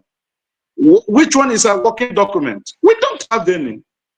We only have individuals who wants to show political muscle and power, who is not thinking of building a country that can stand among the Community of Nations. And once the Western world discovered that such thing is what is prevailing here, they will sponsor such an individual, make sure that with their power, that person gets into office, and then that person becomes an asset to them. So that is what is affecting us. It's not as if we're not intelligent people. Look at this platform, filled with most excellent and intelligent people. But can you live where you are to come back here? You can't do that because the environment does not give you permission to do that. So Nigeria needs a working document. How do we actualize it? It is only that working document that can give us a prospect of tomorrow, how our tomorrow is going to be. Without that working document, we can't achieve anything. And we need to make sure that in that working document, our security becomes a priority. Nigeria is not secured. Foreign, what do they call it? This thing that is under the water. What is it called? Submarine. Foreign submarine came to Nigeria and stayed for 3 months without, because we don't have a radar that can pick it. Wow. Imagine. So our problem sometimes when I sit down to look at what is happening to us, honestly, to eat itself, I become tired of eating. I'm telling you, the system is porous. Nobody is thinking about building a nation. Everybody is individualistic. What will I achieve? Not even tribe. Are the Yorubas benefiting today because a Yoruba man is president? The answer is no. When Buhari was there, did the Northerners benefit? The answer is no. He only favored those who are his friends, irrespective of the tribe and the region. So we need to have a working document. That's my submission. Thank you. Yeah, thank you. I really appreciate that, man. I can't agree more with you. That's why I just let you carry on talking. Like I'm a bit partial to you. But what you said was actually the truth. 3 months, we don't know what a submarine is doing there. Do you know? Do Nigerians even understand what they call a nuclear tsunami? If a submarine drops nuclear weapons under the sea, the whole water with the nuclear radiation floods the entire city and towns inland and destroy everything, and it will seep underground. The devastation it will cause, it will last generations. That's how bad these things can get, and we don't take ourselves seriously. But forefather, I disagree with him that we that are in the West are looking down on them. That is not true. That is not true. You are literally looking down on him right now with that camera. I don't know how to help you. I disagree with that, because the reason why I disagree with that is that we, as Nigerians, are highly intelligent people. It's unfortunate that people that are ruling Nigeria don't have vision and tap into those intelligence that different tribe, different individual can bring on. So unfortunately, nobody's looking down on people that are in Nigeria. And at the same time, if you're in Nigeria today, it's just that you haven't gotten visa to get out. It's just reality. It's just reality. If you're in Nigeria, it's neither they deny you visa or you haven't gotten a visa to get out. So nobody's looking down to anybody in Nigeria. I disagree with you on that, sir. To be fair, it's only fair. I don't think people are looking down on Nigerians. People just have different opinions, and I really am glad that Righteous Man is on my side in terms of seeing this aspect of our society that has not been fixed, which is our security. If we don't do that, we are not serious. And any day they lie, they can come and kick us out. I think it's Pansat now. Pansat, you want me to play that video? What video? It's not video. It's just an excerpt from X. I thought, yeah. When I prompt you, then you could play it. It's a little like something there. Okay, go Let ahead. me say hello to everybody on this panel and those who are in the comment section. It's funny we get here. One of the things that bothers me is the posture of this generation, just the looks on our faces. We have a big problem in that country. Even those who are working very hard, this generation, somebody like David Hunde, he's been put in exile. He's suffering a lot, but he keeps, I don't know how he does it. He keeps trying to reveal information, be a pure, true journalist. I don't even think Americans have a journalist like that guy. Others, Showere, Peter Obi, all those who are fighting for Nigerians, they get no respect. Now, on this topic you have, Tinubu, I think it's euphemism to call him an asset. And that came from David Hunde. The way he's portrayed is a snitch. His record, it doesn't rise to the level where he's like an asset in that sense. He's somebody who got into trouble and all kinds of things, ran home peddling drugs in 1993 case. And they're using him as an informant, as a double crosser against our country, blabbermouth. Those embassies in Nigeria, those ambassadors, they're nothing but gossipers. They look into our polity, they bring back information to the United States and Britain and others, and they're able to suck it to us, set prices for our commodities, pick our leaders, right? They've set our economy to where we're pretty much in hyperinflation by now. So no, he's an informant, it's a narc, a sneak, a squealer. We don't have to go through courts to determine that that's what he is. You could already tell. But in the instant case, now let's talk about the legalities of it. Obviously, Niger, I heard you mentioning the Glomar invocation by DEA and CIA. Did I hear you correctly? Did you say Glomar? You're muted. You're muted. Yeah, I mentioned Glomas, yeah. Glomar, okay. Yeah. Many people may not know what that is because they went to court and then these agencies had to give a reason why they don't want to disclose the full information. FBI, CIA, and DEA. So they were sued by David Hunde's group. So on Monday, they used, it's a case here in the United States that's called Share versus Department of Justice.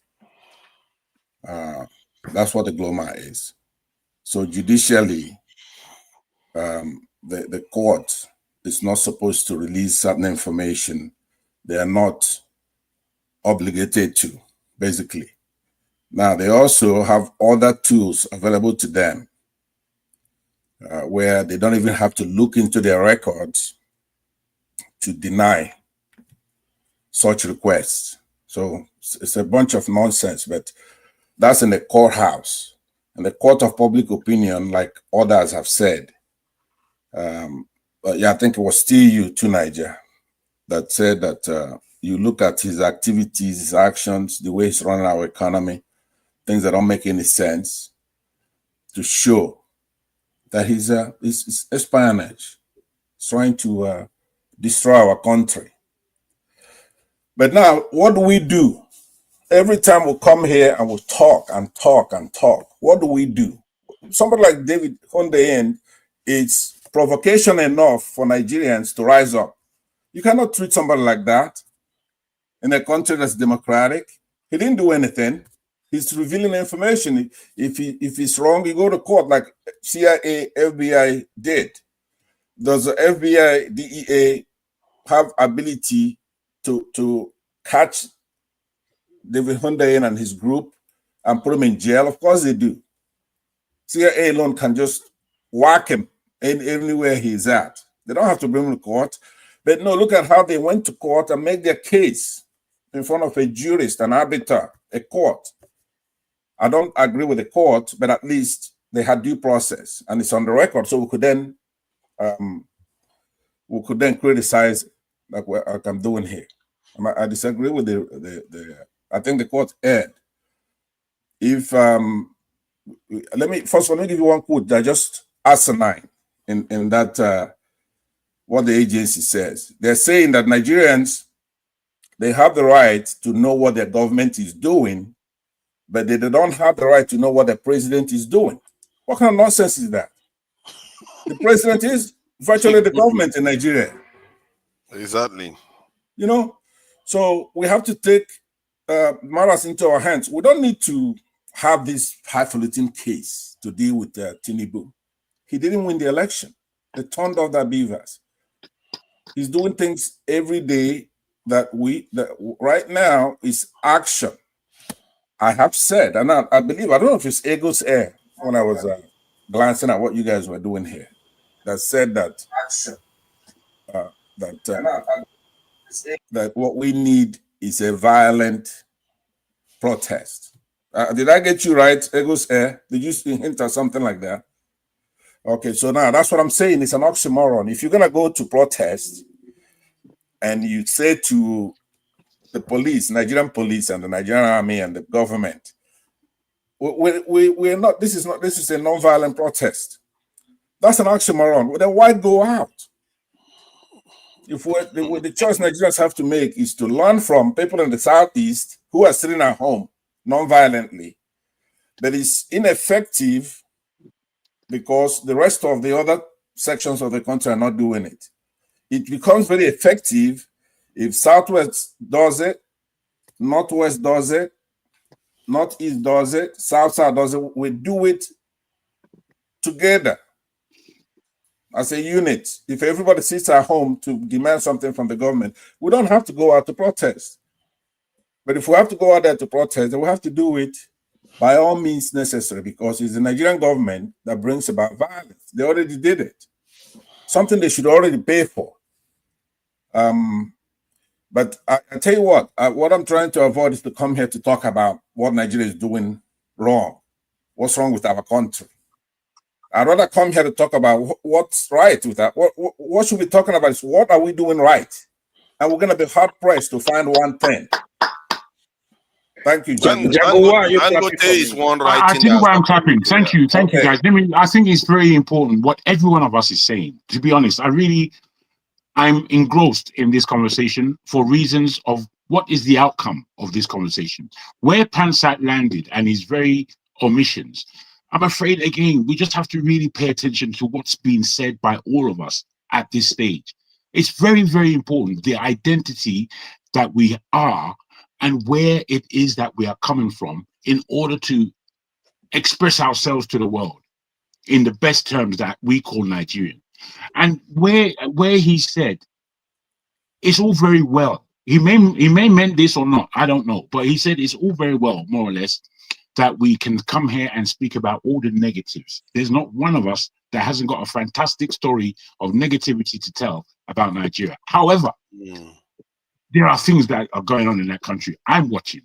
I'm going to be in Nigeria next year, and I'm going to be there for a whole month, and then I'm going to be traveling on a monthly basis because I've seen what's good in that country, and I want to join the efforts that people are making, and I'm bringing my stuff that would boost those efforts on the ground. So I don't see Nigeria as all bad, as so many of us do. I don't see Nigeria as a unnavigable space that Nigerians themselves all over the world cannot navigate. I can't afford to see it like that. If I did see it like that, I would just become Kemi Badenoch, just like that, and just not necessarily going against my own, but knowing that I've forgotten about Nigeria. I've forgotten about Africa. I've forgotten about a big question that says, who are you, African? Why are you still on the ground? Why can't you stand up? That's where I'm coming from. I'm coming from that aspect. I don't know anybody else's aspect. So when Pansat says, let's see where we can agree upon the good things. Me personally, I think that's the most advanced comment that has been made, because that's where I'm coming from. If we can agree, forget that we disagree. Me and Pansat are gonna disagree on a million things, but let's see where we agree. And upon that agreement, let's build. For goodness sake, start understanding that you have agency, and you're not just watching this like a film. You're involved. You're an actor. You're part of it. Please, I'm enjoying the conversation with a lot of emotion. I thank you. Yeah, the conversation seems to be, going quite well, I have to say. Apart from, some people that are called Abba that just made some weird comment today, but it's all right. We have to accept him, Now, people cannot be perfect. People cannot be perfect. It's okay. Let me conclude here. Righteous man was on fire today. You have not completed. You have not completed. I gave Jagan a chance to. So now, Asa, you say you completed. What are you saying? You say you were done. Eh? Forefathers. Hey, why? Come on, man. Let's be nice. I don't Let's like be what nice. Please stop warning him and mute him now. But Pastor is speaking quite well today. Now, what do you want from him, AY? He's very nice today.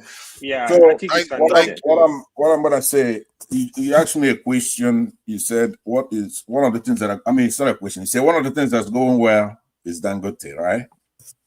Yeah. And first of all, play that clip then, so I could talk about the Dangote is not going very well. I disagree with you on that. First of all, look at his. I meant the good thing that happened, and I'm not saying it's going very well, but it's a good thing. It's a good thing that he exists. It's a chance. Let me see if I can get this video out. On this clip here, his truck in his cement. That's interesting. Why you pick that truck? Now I'm gonna come to the refinery, but I just want to say that his activities have been horrendous in our country. Okay, so the idea is that, let me go back to this, and this video is a little bit, if your children are around, you may want to take them, and close their eyes or take them out of the room. It's a little bit funny video. It's a bit grisly. Okay, let me read it. It says breaking. It's a Black Monday in Epe as a Dangote cement trailer, reportedly with faulty brakes, ran into Alapere market, claiming countless lives. How many lives? Countless. Nigerians, they can. It's countless. So it could be 2. It could be 5,000. No, they're still bringing bodies out. They're still bringing bodies out there. As at the time of this report, bodies are still being carried out with victims, including, that's a lot of people. If trailer goes into a marketplace, that's going to be a lot of people, I have to say. Way to school. Nah. Okay, let's see. I don't know whether we need to see this, but Pansat will insist. All right.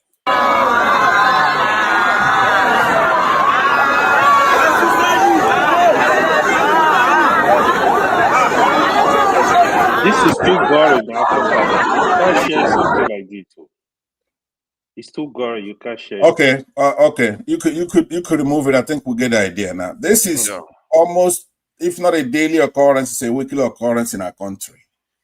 Dangote has a lot of trucks that are basically missiles, right? Running around our country, they're not maintained and terrorizing the country.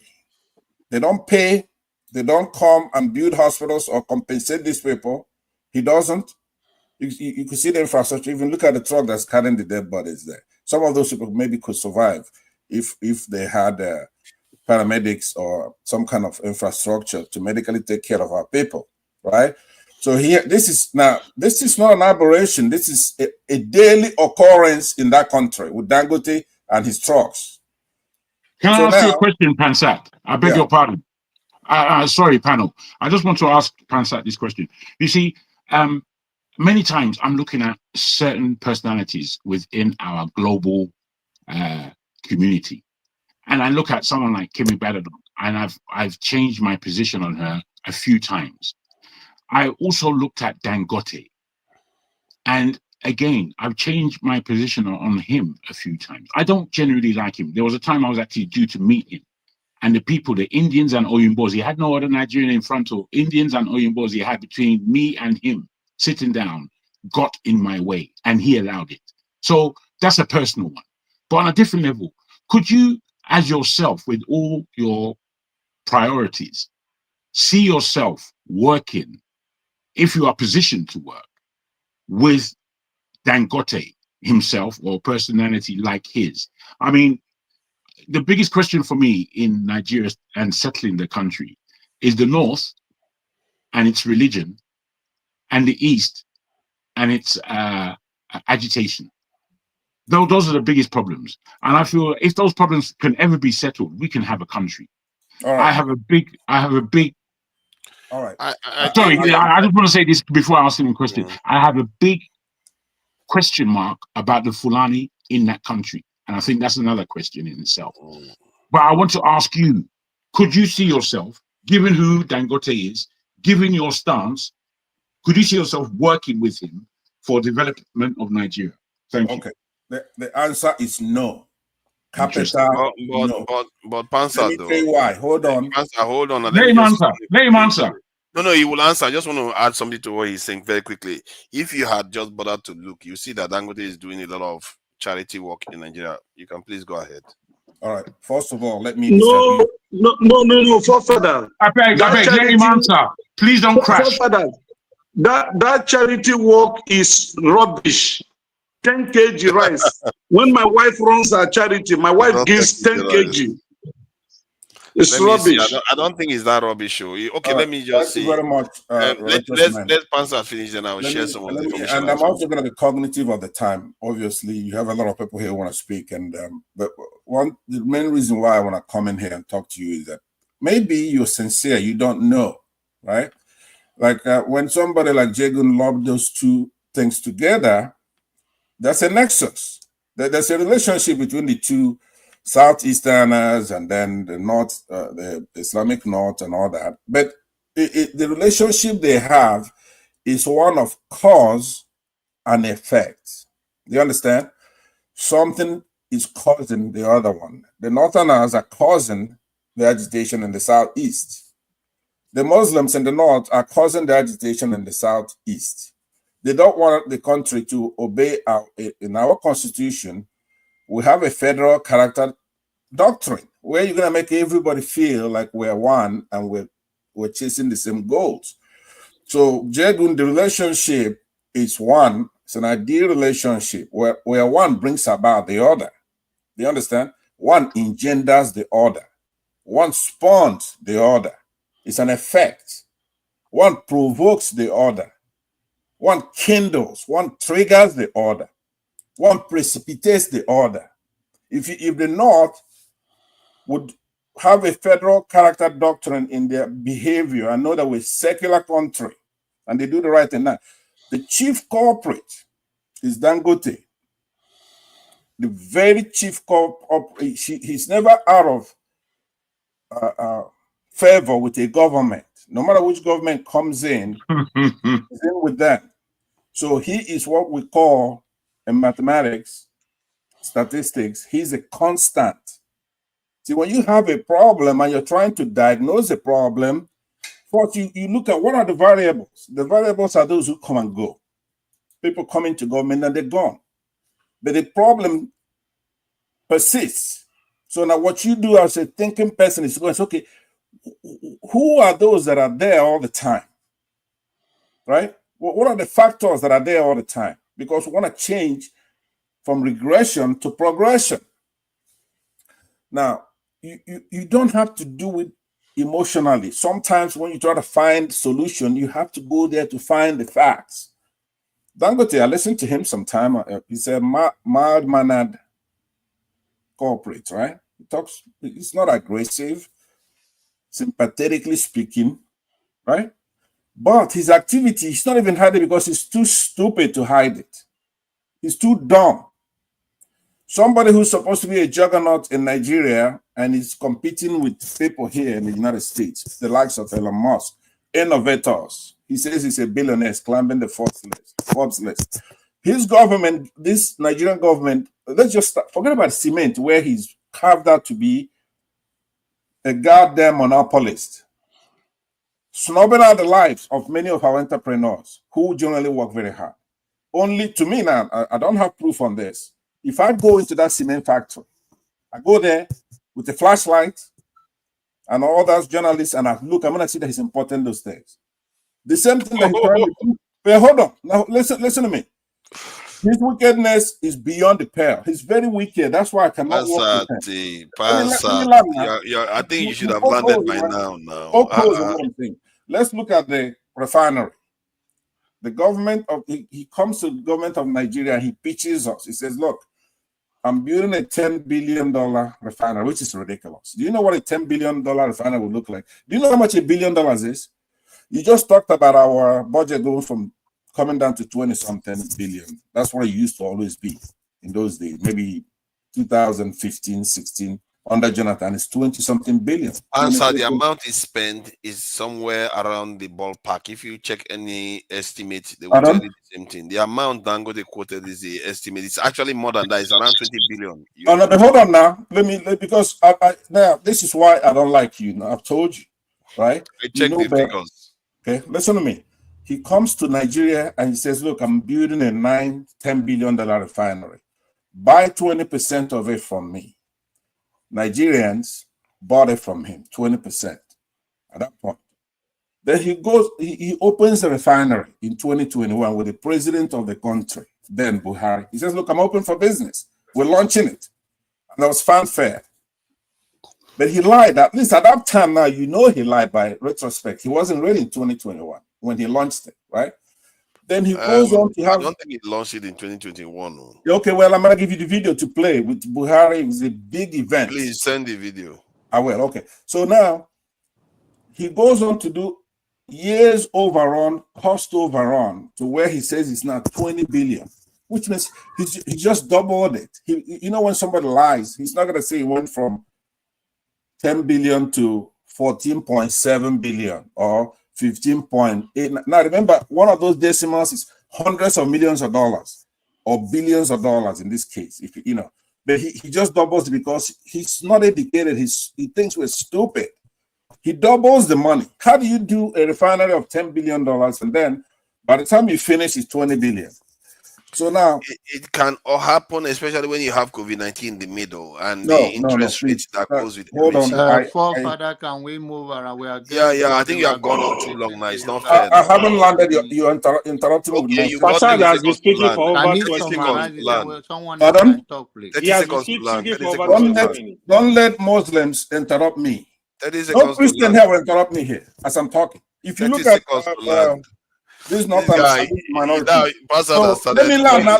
Hold on, let me land. You are not the only person here now. The point I'm making is that let's allow him to finish 30 seconds. Pastor don't know how to land. So please let us talk. No, I'll cut him off 30 seconds. I'll cut him off after 30 seconds. Let's give him 30 seconds. No, seeing that I'm being disrespected here. for me, I'm not one of those. I'm not saying we should get it. We should take the country back by arguing with John, right? Or anyway, I'm saying we have to take it back could not build by war, pure water. right? That's my position. Leave him now. Leave him. Idiots like this, John Abba and AY, don't be calling people names now. It's not about debates, okay? So go ahead and disrespect me, but know something. We're gonna take our country back, whether you like it or not. And one of the culprits is this Dangote. It's all those billions of dollars. He's supposed to be cooling in the slammer, right? He's supposed to be in jail. So let's see what let's see what the Dangote that you are talking is doing, and all these. Let other people speak. I'm not you don't need to show the just let people speak for father. And this is $100 million US that I spent. So I'm not interested in that. For father, let this discussion continue now. That's our money. Okay, now I'm just highlighting it so that people have evidence. I'm not interested. You take our billions of dollars. People know you cannot prove it to Pansa. People that know. If you like, you talk tomorrow. Pansa. Taking our money. Your turn is over now. Calm down. Let other people speak. You see. All right. You're gonna let these punks interrupt me while I'm speaking, right? It's okay now. I'm gonna get you out of this car.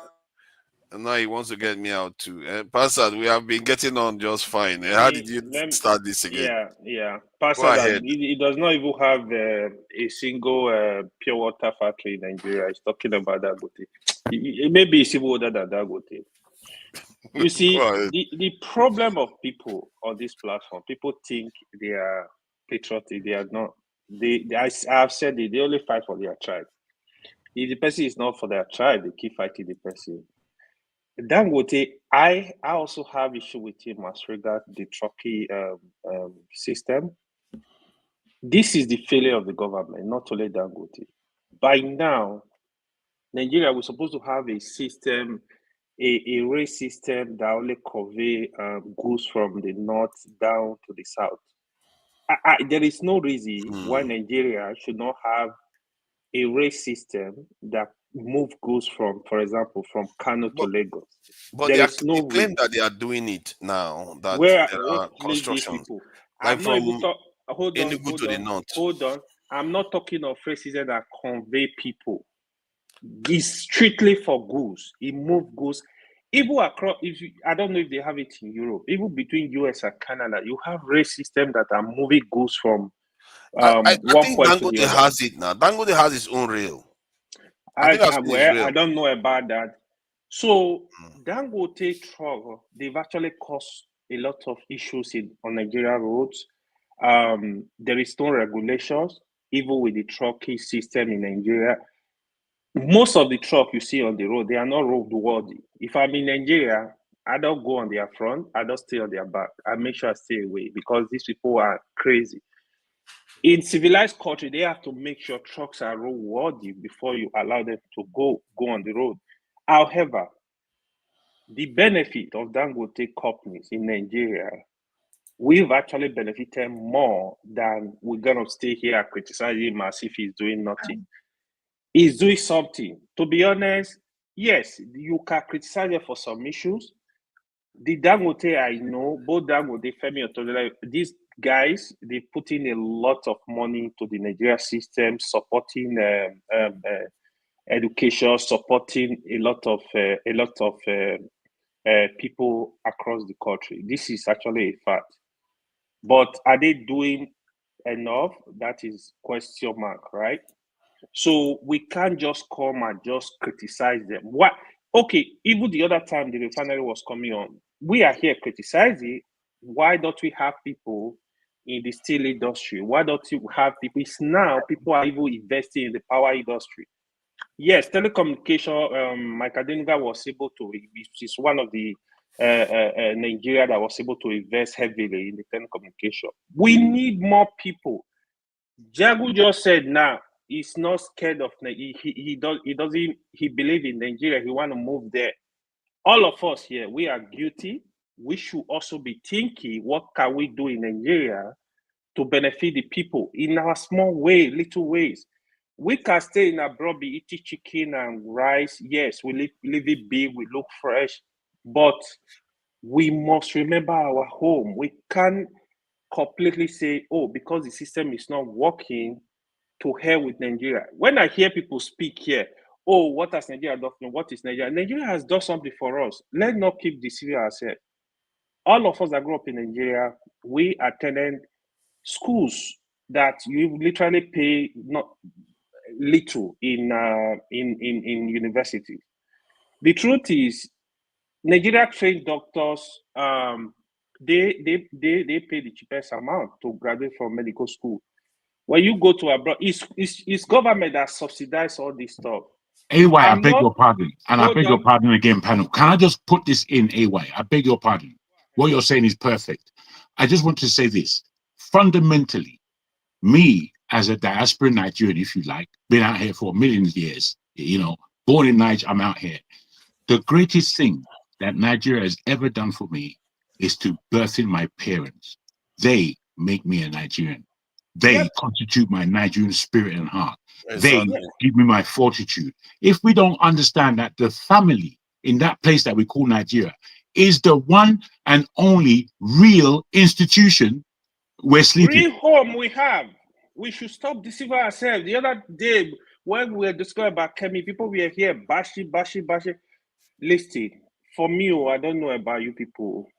If the chips are down, you ask me, do you have another passport? Can you get rid of? I will get rid of any other passport. I keep my Nigeria passport. I'm not even gonna pretend. Exactly. The country must work. We have issues.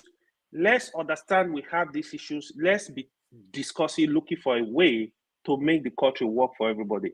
Nigeria is a population of over 200 million. Are you telling 100 million people?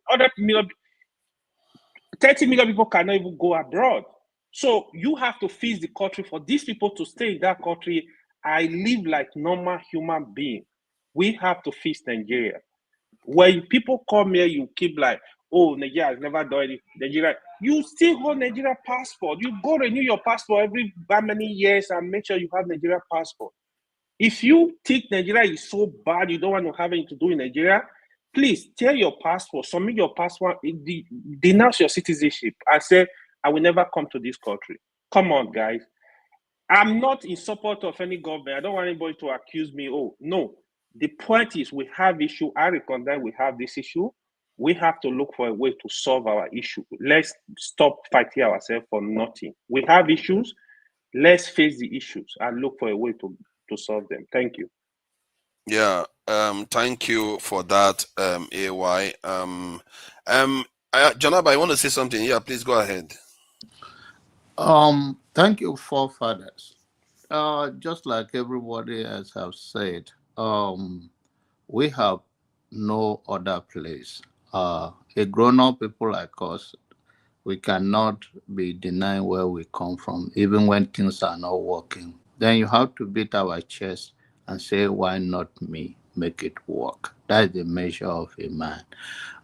Jeff Kennedy said that don't ask what your country will do for you. Ask what you can do for your country. It is all the sign of lack of patriotism and who we are as a people that we feel that the more we criticize Nigeria, what do you gain out of it? We understand that there is a struggle. Talking about Dangote, there are many things that is doing well, and also is the government responsibility to regulate him. Somebody will not regulate himself. It is responsibility also to make sure his home company hire a qualified drivers and those vehicles are in good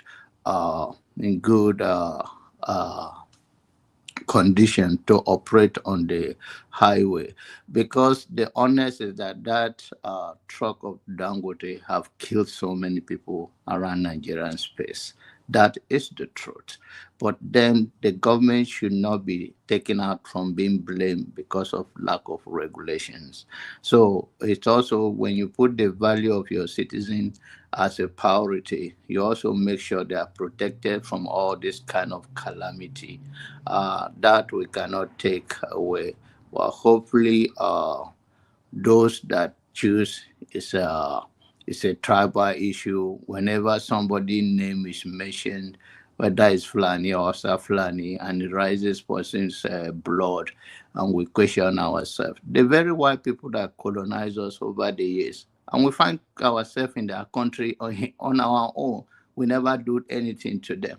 Rather than turn our brain upside down, and we are now blaming our forefathers who they took advantage of, and we free church to pray for generational cost. But we don't take responsibility, and we come to the same white people's world. It's time for every grown-up men and women of Africa or Nigeria to take responsibility and do the more they can do for themselves and do for their community. Not someone that you want to bash that you know for a fact he will not even listen to you. So why can't we have a decent conversation here and make sure we criticize those that need to be criticized? And I'm not saying Dangote shouldn't be criticized. Like I criticize him on the issue of the way the truck are running town, running all those things. But then we give them credit for hiring, apart from the federal government, and in many developed countries, government are not the highest employer of their citizen. It's actually private companies and all of that. Government focus on regulations. But Dangote have done more for the citizen in terms of hiring many Nigerians. And those that are criticizing him, they are not even in Nigerian space. So let us not play the game of tribe or not tribe. If this tribe is not mine, whatever he does is completely wrong. Let's look for what we can do together. And in the issue for all of us here, it's a challenge for us. Brother Ike said one time that he went out with his family and only him have Nigerian passport. And that is the love that, for whatever reason, that is carrying the Nigerian passport. It's a sign that as of his age, he's still committed to where he's coming from, regardless of agree with the way the politicians are running the country or not. It's still the country we have, and we a grown-up man must make sure that we all come together and find a common ground to work together for the benefit of our next generation. Thank you. Thank you, John Abba. I think all our politics is here. Tony is here. Tony was here first. Tone, I think we were originally talking about some of the things that they suspected the president of being like CIA asset. We're having that conversation, and I think he moved towards, things that we as a people can do to improve things, just like Dangote had done some things to improve situation in Nigeria. He has given Nigerians an opportunity. Pansat came, rubbished some of the stuff. And about the trucks, though, I think I heard that in Nigeria, the roads are often designed for certain load, but because there's no train track, the trucks damage most of our roads that are getting damaged because the trucks are not designed for those roads, and hence they damage them. And you keep, whenever they fix them, they get damaged. You keep getting damaged because they don't have the right infrastructure to transport those things in the country. And this is why train lines are quite vital for Nigeria. I think it's Tone. Please. So, what do you think? You can, say whatever you need to say regarding the topics. Yeah, hi, greetings, forefathers, Oga Ike, Jagun, Jonaba, Eagles, AY, and my brother, Honor Politics. Thank you very much. And I'd like to use this opportunity to greet Adama. Adama, you got my maximum respect 2 days ago. You remember what happened? You were the only one that was magnanimous enough to apologize and do the right thing. And we sit down here all the time and criticize our politicians, and even sometimes we curse them up because of their responsible. And here, people do even the worst. Imagine one coming on this panel, no provocation, nothing. You're talking about my mothers. We have said that. No, wait, let me said that don't we have cut to me do off. this Don't backstage. cut You me cannot off. do it on stage. No, but you can carry on.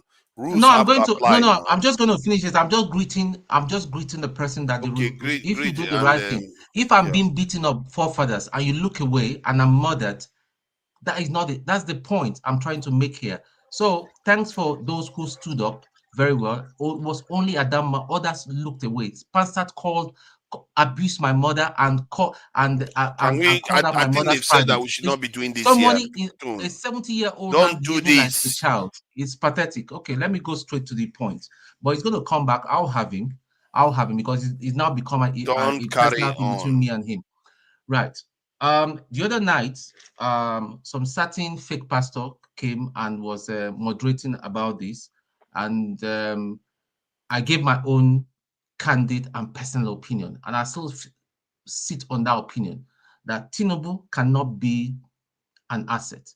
In fact, I've even found that I've gone to even read it up. There was no way that the word asset was not used. So let's just get this right. I don't know who added the slant to that as asset. Tinubu is not smart enough. I gather that it was David Hundeyin. So why do you say he cannot be an asset? But I just believe that he's not that smart to be an asset. That's just my own personal view. I'm not here to argue. The whether man I'm that right. outsmarted all the Nigerian politicians to become the leader of the country. Yes, he is. Okay. When it comes to election rigging, he is very smart.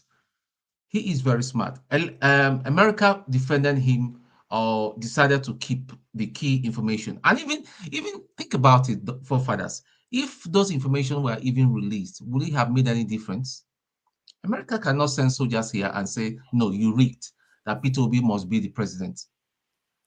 No. If they release information that he sold information to them and he was working for them, that could be very damaging as a president. They will not. But I doubt. This is my own personal view. I might be right. I might be wrong. That's what I'm saying, because we are all here to give our views. I know that. I might be right, but my personal view is that he is not smart enough to that level to be an asset for the American government. The American government may have, with his drug case and all that, they have reasons best known to them why they kept that apart from us. And even have thinking about it, it wouldn't have made any difference. All this one that we are talking, 2027 is already the back for him. So APC, most of the states is going to be controlled by APC anyway. We saw what happened today in the election. People were selling. There's hunger in the land. People were selling their vote. For how much? So I personally, and that's my view again, that's my view. I'll do what I can do for people back home, the people I know, the little I can do, and I will do for them, and I'll call out people I want to call out. Because the problem of this country are fake pastors on various forums. We have one in this forum. Oga Ike, by the way, is not you. Maximum respect. Ndewosa. We know who we're talking about and all that, because pastor is not something. Just allow people to see your character before you start calling yourself pastor.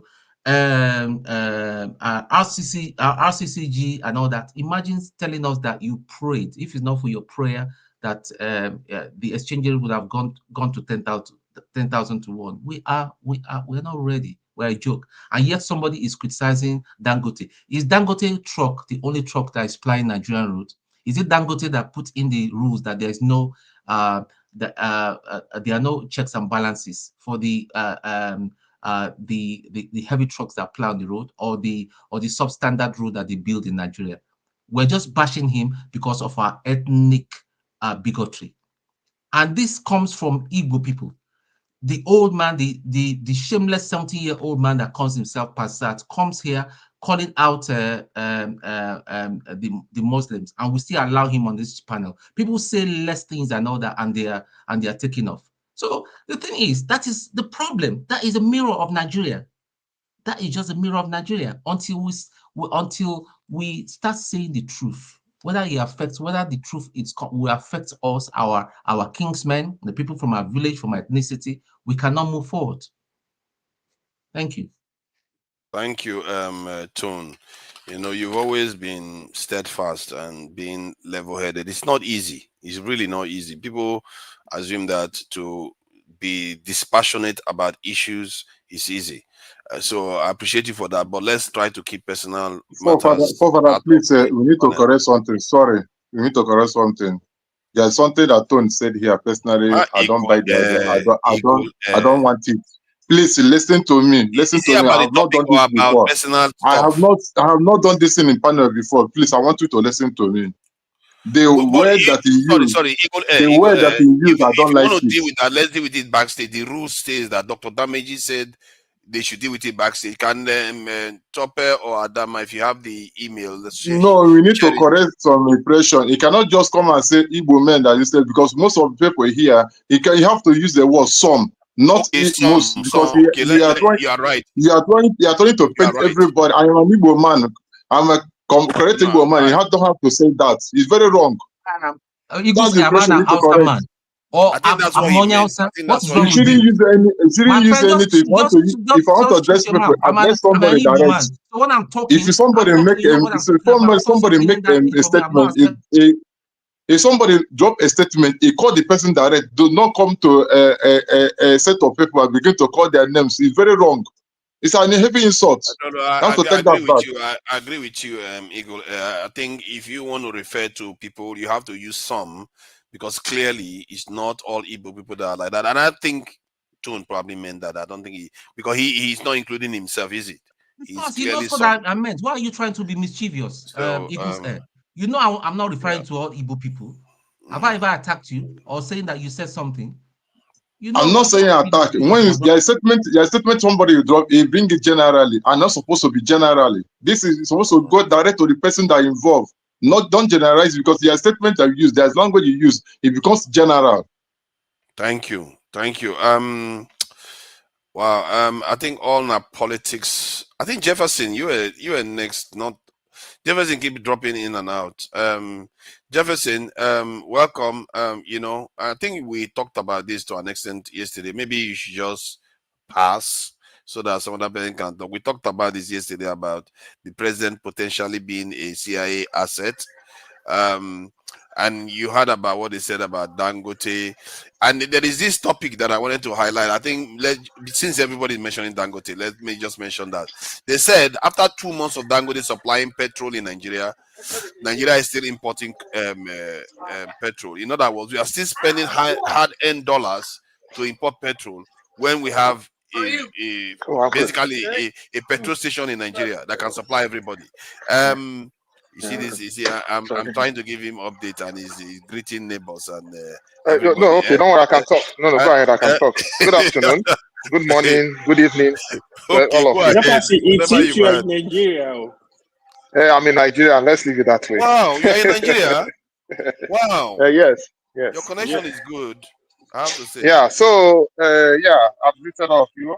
So I want to understand the context. The Dangote, is it in terms of the fuel and all that? What is it? What context are we talking about? The report states that the fact that we have refinery is still failing Nigeria because we have Dangote refinery in Nigeria for over 2 months, and Nigeria is still importing petrol.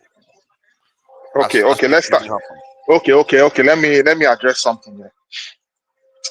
Me and you know fully well that this is heavily politicized. Unfortunately, the National Oil Company, in collaboration with the federal government, is not helping matters. Because when they knew that there was subsidy, that we have been importing petroleum, and they had the refinery in-house, and they know they are going to increase the price based on so many indices. All they needed to do was to collaborate with Dangote and see how they should drop the price and make this seamless. But all of a sudden, they also added other factors like, Nigeria has been borrowing money, there's subsidy, mixing up all manner of factors into the whole mess, to the point that he even kept the likes of us out of the dark. The common Nigerians, because Nigerians don't want to know about all those plenty grammar. All they needed was, okay, fine, we're importing fuel before, you have a refinery in-house, so let it serve us, and let us see if we can get it at an affordable price. Even when I had an argument with some people working in the National Oil Company, they said it's not good to drop because there's an international market price and all that. And we all saw that to play. It is what it is. If you notice, even Dangote has come out himself and refuted so many things that the that's the regulator, I forgot the name, the acronym, I can't put it out now. Refuted so many things about, first of all, they defamed the fact that his his fuel and diesel and all of that were not quality, because they felt that, oh, they have an alternative to import. So, you know, that is just it. Because right now, it's like we're not really seeing any way forward. But we're hoping that at least after a couple of months, that everything will at least will even out. You know, it just shows our attitude. Dangote has been of tremendous help to the Nigerian economy, and let us tell ourselves the truth. He has been heavily backed by the government, and I also know too that he's from a rich background. So all these things are working to his favor. It's just.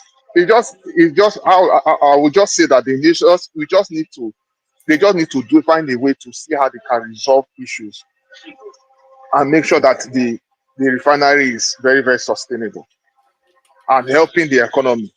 That's what I feel about the whole matter. Yeah, So I don't know I if agree I've with you. answered. I agree with you, because people like to fault Dangote, but I just showed the video of those National Assembly members. Many Nigerians are out there not doing anything productive, and they're just wrecking the country. At least Dangote is doing something. He's selling cement to people. He's now selling Yeah. crude oil. Well, you know, why do people just like to knock him No. when they are Hold on. useless So out look at there? it this way. Dangote had, like I said, Dangote had tremendous help from the federal government over the years. You know, and But others get it. What do they do with it? Others get it. What do they do with it? They just use it to do round tripping and just making money from Nigeria. That's what they just seem to do. That's what frustrates me, because there's nothing wrong with people being rich and making money. But you have to offer the society something. There are companies in the US that have $1 trillion contract with the government, but they are offering the country something. Dangote is offering the country something. What are all these some useless people in Nigeria doing for Nigeria instead of giving us those? Why is it that we don't have a company that knows how to build roads by now, or train lines? Where are they? All those rich people, all they have their billions that they keep putting overseas. What are they doing with it? Exactly. So those are the other factors too. And then don't forget too, we are a country that love things that are foreign. Even if we have a company that can do those indigenously, to what extent is the federal government actually supporting those indigenous companies? That's another factor we need to also consider. Because by right, I don't see why how many years of our existence without at least a proper the so-called FEMA that we have. I mean, it's how far have they really gone? And yet we still have so many bad roads. We I don't know if you actually have understand what I'm saying. indigenous company. We have indigenous construction company. They are not enough. We have very good ones. But they are not on the scale where they can build. And they are not, and that's the thing. They are not being encouraged. If they work within their. They work within. them to go to China to go and learn how exactly. to build fast. That's what you do. We Let them have stay there 1 companies. year, 2 years, come back. We have companies competing with Julius Berger at that level, dude.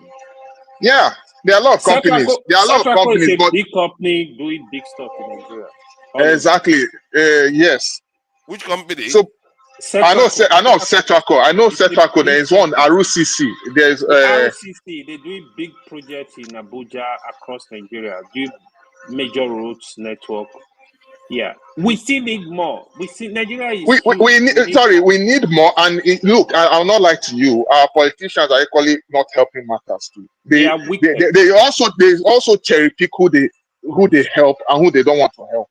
We cannot deny that, because there are people who are actually putting in the work, but they are not really recognized. They are not getting the necessary funding. Fair, that's the case with you know. So you see, at the end of the day, it is a very, very big issue. You know. And to me, in as much as I still like what Dangote is doing, I still feel it's kind of more or less like a monopoly. I'll put it that way, because it more or less it determines it. So at the end of the day, more people need to really move into the industry, and they need to be and so that there's more level playing ground. I just want to put it that way, because of course, me and you know there's a lot of factors to it. There's definitely a lot of factors to it. You know, we know the issues, but we shouldn't be pretending. I believe we have come of age where we'll be pretending and acting as if some underlying issues are not there. I don't know if you understand what I mean. We should not pretend about it, because that's why we're in this mess today. We're in this mess today because of our utterances, because of our what we stand for, and because how we really how we so-called support each other. Yeah, So I agree with you. All our politics, thank you for joining us. I have to go. You know, Thank you guys. I'm all busy. right, nice one. Yeah, bye. You look like I you're too. enjoying yourself. Thank you All for right now. joining us. Yeah, All right. bye. Yeah, on our politics. So what do you make of the discussion regarding, from Tinubu's CIA links, whether he has any, versus Dangote refinery running for 2 months? We are still buying petrol from overseas, and Nigerian currency is actually depreciating when it should be appreciating. Even if they are still buying petrol from overseas, by Dangote selling petrol overseas to foreigners, value added income, we should be getting more dollars in, and yet the currency is still depreciating. So I don't know. Maybe you can make sense of all this stuff for me. Please go ahead. Assalamu alaikum. It's funny you said Dangote should be bringing more money in. The question you should be asking, where is Dangote investing his profits? And we don't talk about that, right? All of them, all the businessmen, where are they investing their profits? That's when you say you have more dollars, right? If the money that you're supposed to be bringing in, you are investing it in New York, in Dubai, in London. I don't understand. So I think you should have to hear that thing about it. But on a more serious note, let me take us back to 2019 when Showore was running, first declared to run for presidency. I don't know, a lot of people forget that the media, the Nigerian media, collectively gave him hard time.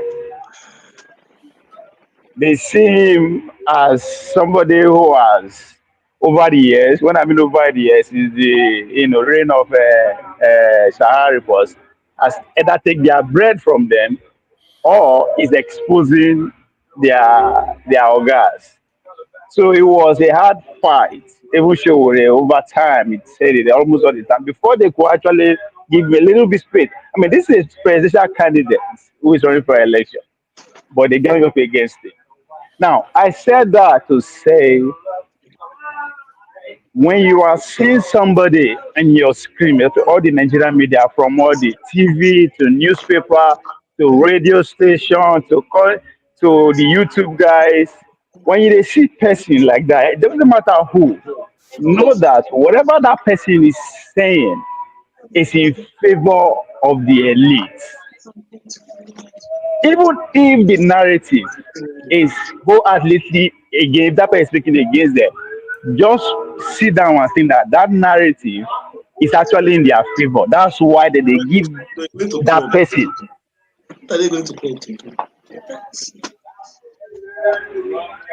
I don't know, I'm hearing voices. Sorry, go ahead. Yeah, so that for them to they offer that person that platform, that means it's saying it's bidding their bid. Now, when all of a sudden everybody begin talk about it, then the question you should be asking is, what are they trying to cover up? What is actually something going on? Because if you pay attention very well, since Gowon birthday that will be congratulated, the media blew him up. That why he could do from there to Obasanjo coming out, start confessing. So the other statesman, there is a lot of attempt to just keep our attention from what? From what defined Bola Tinubu administration, the tax reform bill. The media is not talking about it. You are not surprised. This is what set Kenya ablaze. All of them are the same class. They are the same candidates, right? They come to power at the same time. And the assignment we IAF give them be that. Again, we are not paying attention. Jamie Dimon, the CEO of Chase Morgan, was in Abuja, assembled us. When I mean us, our legislative, tell them say, come. The situation we are in now is going to get worse, and it's going to take 5 to 15 years. Regardless of what, we are going to expand. If you pay attention, there is news coming out of IMF a couple of hours ago saying that among all the candidates from Angola to Kenya to everyone, only Bola Tinubu, Nigeria that is not performing up to expectation. Because the bill ought to have passed by now, because the increment of VAT had to start early next year. So the fact that they are now getting it passed, they have to say, come, the man, they are not salarities enough. So if you are wanting dollar, no, they come. People will get dollars, they come. It's not even coming back to them enough. So Bola Tinubu is doing everything he can to make sure that bill pass. But nobody is paying attention. Deals are going on heavily. So all this Bola Tinubu is again, the same person who say Bola Tinubu, the question you go ask, who be the asset here? Because the same person 2 years before election came out and said Bola Tinubu na drug dealer. And the whole country just, again, media just back it up, because to me, it's not a news. It's not new news. Neither is he the one that actually doing the investigation to call him investigation journalist. But guess what? That dominated the way for 2 years. We have the man as a president. One time people say this is 2 years to our election. And they tell us they wanted us in that say, this is Nigeria is a colony of the United States. All of us be assets. What do you mean one person are assets? I am not the one saying this. Somebody was actually telling us last week about that Commodore, who about a couple of years ago came out to say, come, they have to beg the CIA that so person will be trusted enough to manage that empire for them for that also period. Wow. Again, go back to in the 60s again. That's why maybe we need a Yoruba or Igbo interpreter, because all the guests that Dr. Gabby have brought here said the same thing, everything from the 60s. And exactly what happened in the 60s is happening again. That's what this thing is going on. The heat that they thought about, because guess what? The Soviet Union of yesterday is now the BRICS of today. So your coup, your civil war, all your presidents from that on, no, if they're not approval, you cannot be. So has anybody actually come to conclusion why we always go to Chatham House? Because exactly. It's not just Chatham House. Chatham has parents, the institution that run the world. No, just so. When somebody calls us a you be asset, like, what are you talking about? Now you be asset. Now you be agent of distraction at this point. Because all you are doing is distraction. How come nobody is talking about the tax reform bill? But you know, if a very dark man mess, it will be headline for our national news. They say a good newspaper is a nation that talks to ourselves. So this is the conversation we are having. There's a strong argument that if the foreign power no support our media, we will not have a media at all. So the question you should be having, first the way they sponsor you, will tell you what kind of conversation you should be having.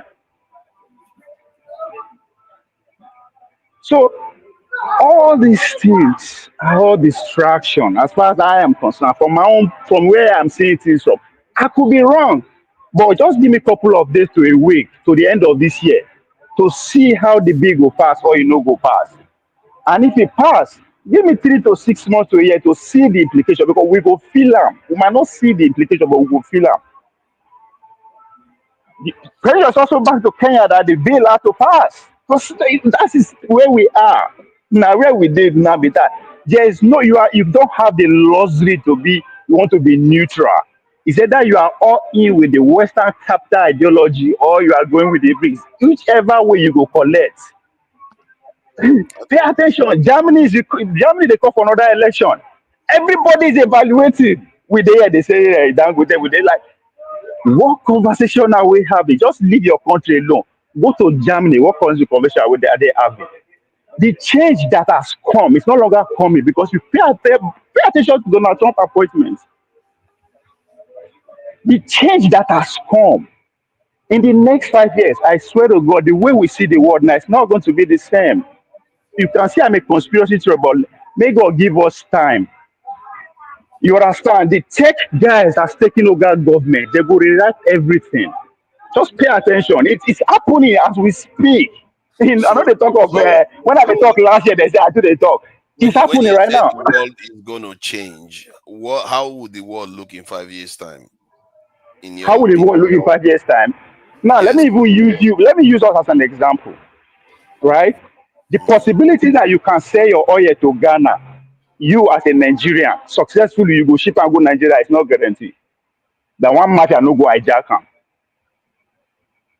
Because you always talk about security, but I'm using that because of the security architecture that you have. When we talk about globalization, right?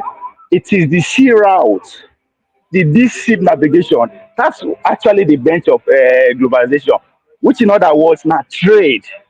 And in order for trade to go successfully, there's a security architecture that governs the UC, which is the United States of America. But because of the pressure that the BRICS is coming, they say, come, oh, now that's everybody will need to hold inside first. If not, we are going to lose the hegemony that we are having today. Right? So for you to understand this, what I'm saying, just pay attention to Europe. They are in disarray because they've lost touch with the innovation that is ruling the world today. So when I say the world is going to change, the technology that will determine how we live successfully going forward, from trade to government to everything, are only in the hands of two nations, China and United States. China is doing everything to contain China not to actually export it around the world because their pepper don't, their feeding will don't limit that. That's what is going on. So when you see the overwhelming result that Donald Trump got, everything when they propose, it will go through because the architecture, the world it has designed everything. People don't they resign already. But bringing back to Nigeria, just the conversation we're having tell you where we are to Nigeria when we always talk about Committee of Nations. We are always scared about security. No, we don't. We are not even in a place to even determine how to even sleep well. You know, there, our resources are not under our control. Our government is not under our control. Our social life, our culture is not under our control. So I don't understand who is an asset, who is not an asset. I don't understand why you $1. Obi make profit, you go put up for Panama. Dangote make profit, he did Dubai, he did Saudi Arabia, he did everywhere. To Nigeria, even your own small profit self, your guys get your side chick, it dey matter, it no dey Nigeria. So what dollar are you talking about? To Nigeria have 3 wives. So what dollar? No side chick. You're already giving me white. So what are you talking about? All our business guru, they all their investment they are abroad. All our big boys get hotel, get shop, get businesses all over the world, except Nigeria. But nobody, I don't think we are able to that conversation yet. Because even the people who we love say we go begin see them in the two face. But what matters to me right now, what I'm paying attention is you want to see the geniusry of Tinubu to pass that bill through. Because his re-election is centered on that bill. He has to pass. Because the people where they say now asset, now they actually certify the election. That's why the people like Chimamanda are so angry. Right? Why do you think all those people were angry? Like America will not do anything. Why America will do one thing? Where basically somebody is desperate, they say, okay, this is what we want, and it's ready to go. Why would they? So then they watch, right? But if you pay attention to Obi movement too, who don't turn a campaign up, which I totally agree with him. All of a sudden, the president is that people 90 undermine. There's a pressure. There's a pressure on that man, but we don't know how to take advantage of that pressure that is coming because that's what my northern brothers are doing. When they wake up, they go see they will support the bill. Next tomorrow, they will no bill. What negotiation is going on that we don't know? What is our leader talking about? Our leader don't already give Tinubu already because guess what? Not turn by turn. So in other words, we no get choice. Nobody asks us what do we think about the bill. They are speaking for us. They've already agreed that they are going to allow Tinubu to go. I'm talking about the southern elite now. We were not the consulted. But when election comes, they go say, oh, Nasat, and all of us go the mumu, they follow them. And when I go say, oh, Fulani, they take advantage of The us. Northerners I'll have imagine. rejected it. Though. The Northerners have rejected it. So And it's what about us? yeah, What but about if us? you don't accept it, it doesn't go through. So it's a non-issue from that. No, they never accept that now because they ask for something. So that's how democracy works. You can't just get everything by all. You have to give something. So I'm saying us with the South, whether they use us the campaign, what are they saying about this bill? Because I don't know what my governor is saying. I don't know what my senator is saying. Everybody is quiet about it. So as far as I'm concerned, they've already agreed, say, okay, regardless of how this task go, they deal with us, we must pass because now our presidency. Because that's what he's going to campaign on, not as our presidency. The Muslim ticket is done. It's not going to work again. So it's going to be North and South. So why is it that we are not having the conversation at all? If you can tell me that they're not rejected, that means you are paying attention to them. And you are not paying attention to us because we are not having the conversation. Why can't it be a South-South ticket? The idea of one person asset, one person is all irrelevant when we, now the people where they control us with that, we know how. So Thank you. KJ, what do you make of it? Is our president a CIA asset? Is Dangote refinery not doing enough to supply Nigeria crude and petrol? That our people are still buying petrol. Why should the president be giving anybody money to buy petrol anyway? If you don't have your own dollar, don't come and ask the CBN. If you want to buy petrol by yourself, buy petrol with your own dollars. Otherwise, take Naira, go and buy it from China or whatever you want to buy it. So what do you think about the issues raised so far? I totally agree with all Napoli's position. And you see, what are they putting over our eyes at this point? What is the wool? Now, remember that there are several things that have passed the media didn't follow up. One of which is the so-called FGT, the signing, they smuggled the LGTB agenda issue into which Bagudu signed, whoever signed it on behalf of Nigeria without consultation with National Assembly, which was rejected by National Assembly. To today, that has quietly gone. The media is not following it up, and nobody is following it up. Whether it was totally signed or not signed, we don't know. But somewhere it's hanging in the limbo.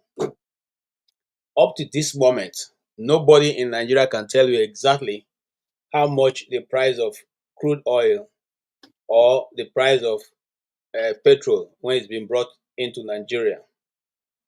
Up until this moment, Dangote never told us how much it actually costs to lift petrol from his refinery. And it was out of provocation a week ago that his manager scarcely said what it cost. Not because they wanted to put it out, but they just wanted to show the government that we also can take on you guys if you want to destroy us. So we are now witnessing that deep held secret, which has become secret since the beginning of petrol discovery in Nigeria, is about to burst. Whether it's going to burst or not is left to the Nigerian media and the Nigerian people who have become hypnotized by the political elites and consequently are now dancing, the gurugu dance. The gurugu dance now, that's what we are dancing. If you hit this way, we'll go that way. If you hit this way, we'll go that way. Any which way the drum sounds, we will dance towards it. Just hoping that our lives will be spared. Yet, continuously, the cow has been held by the horns. We are holding the horns. The people baking it are constantly milking it and keeping away the buckets of milk without giving it to the person who is holding the horns so that they can milk. And we are okay with it. And as long as we're okay with it, the game continues. Yes, and those who own the country have told you what they want to do. The reason why they're telling that because they feel they are not getting enough from these slave guys. So they want to make sure that every angle of taxation is milk out of the cow, irrespective of whether the cow has grass to eat or not to survive.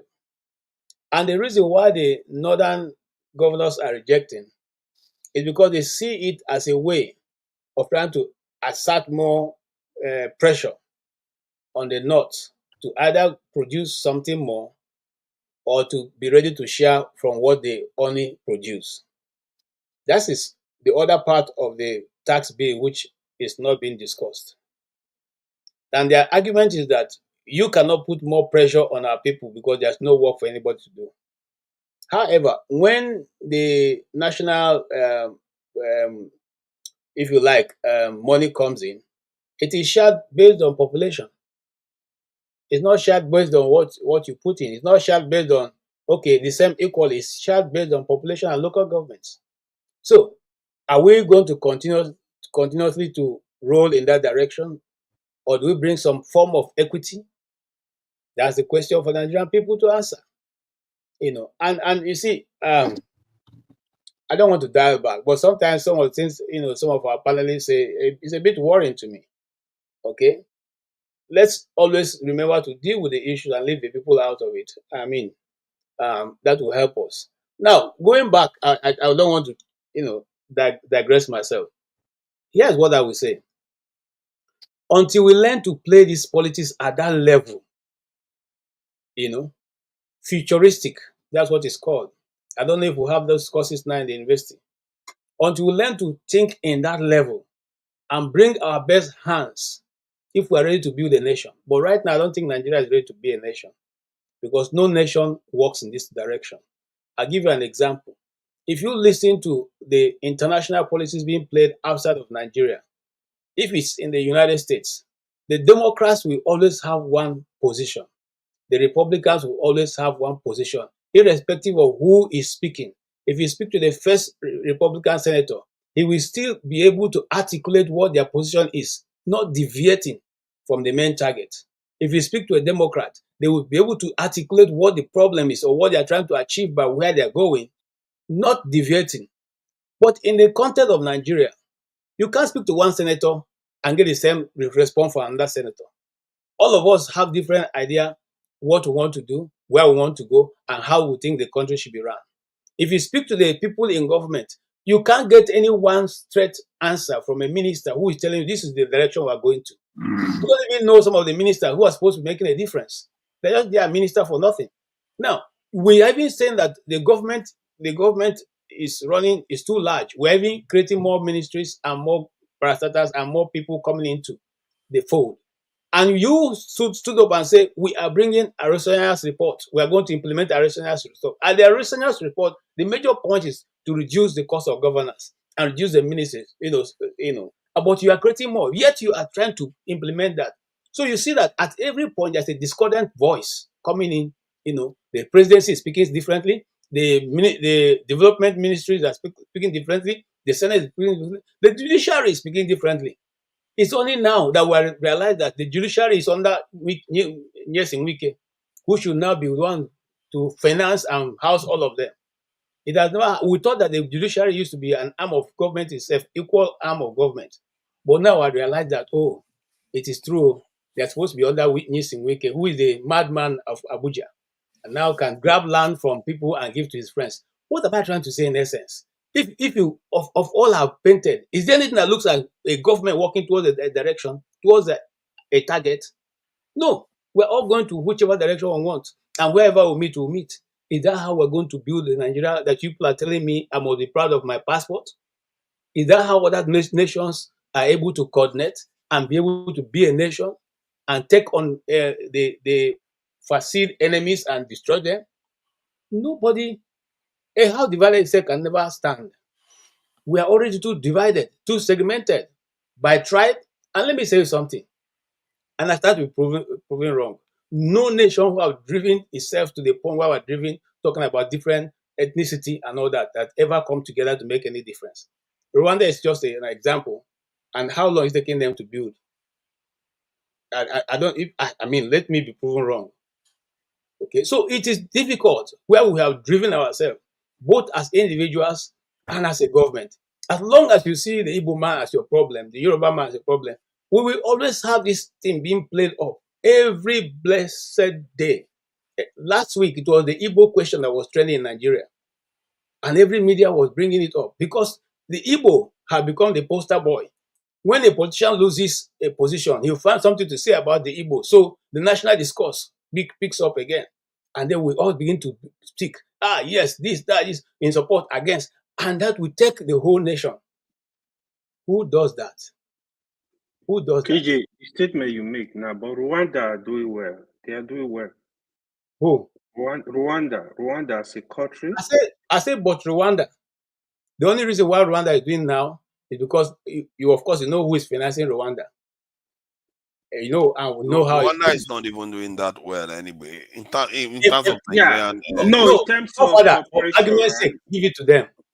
Don't look if we go into the numbers don't bear it out. Their GDP per capita is quite low, really low. I think they are competing with Nigeria's GDP per capita. It's just that their capital is just organized.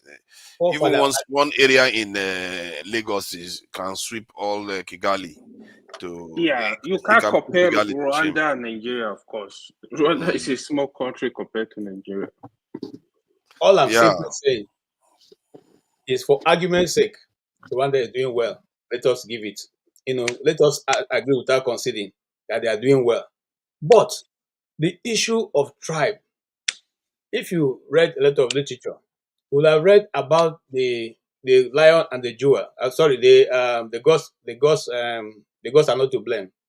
Okay, what caused the man to go to war was because his tribe was insulted. It's a Yoruba, drama. Okay, his tribe was insulted, and because his tribe was insulted, he ran. Okay, to stop. The prophecy that was given to him by the oracle told him to remain where he is. He should not run, because he knew that if he runs, he's going to meet his Waterloo in front. But in trying to defend what he had been told from the prophecy, he ran.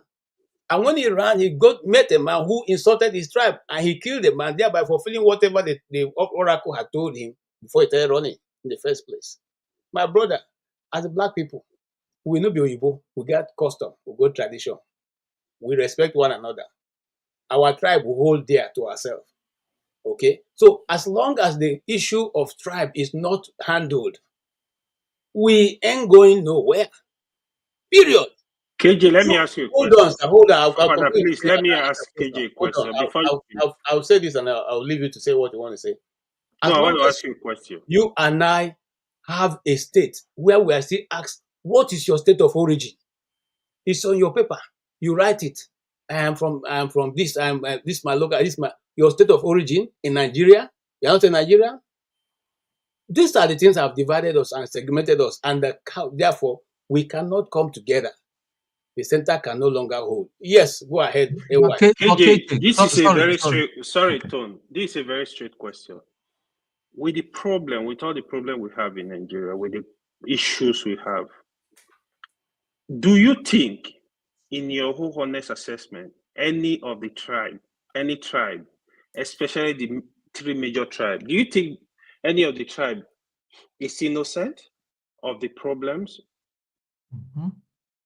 Do you think so? Can you be bold and tell us this tribe, they are innocent of the crisis, of the problem, the issues in Nigeria? Especially the three major tribes. I want you to comment on that. You see, my brother, you see this is just where the problem is. See where you have run to now. To ask me if any of the tribe is innocent of it. Why are you looking for innocent when I've already laid out that this is the problem? Every tribe is represented.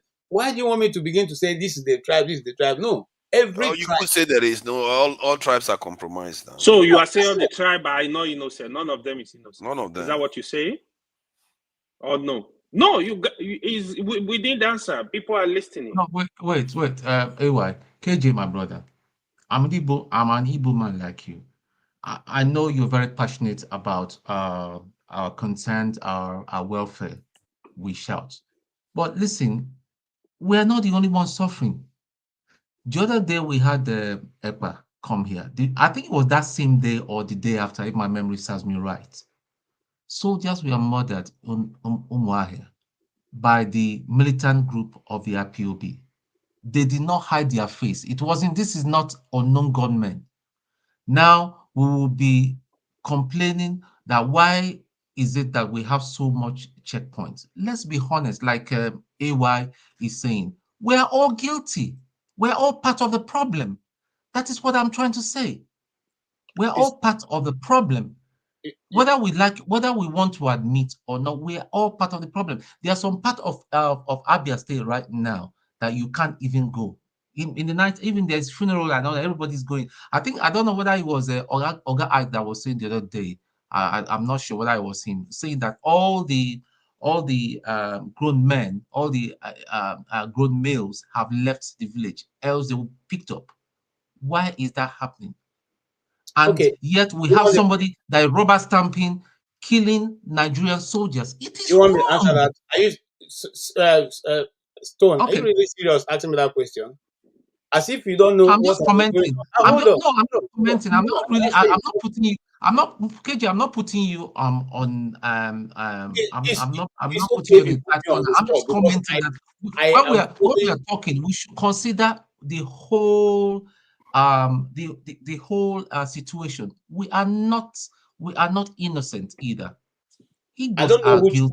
Yoruba people are guilty.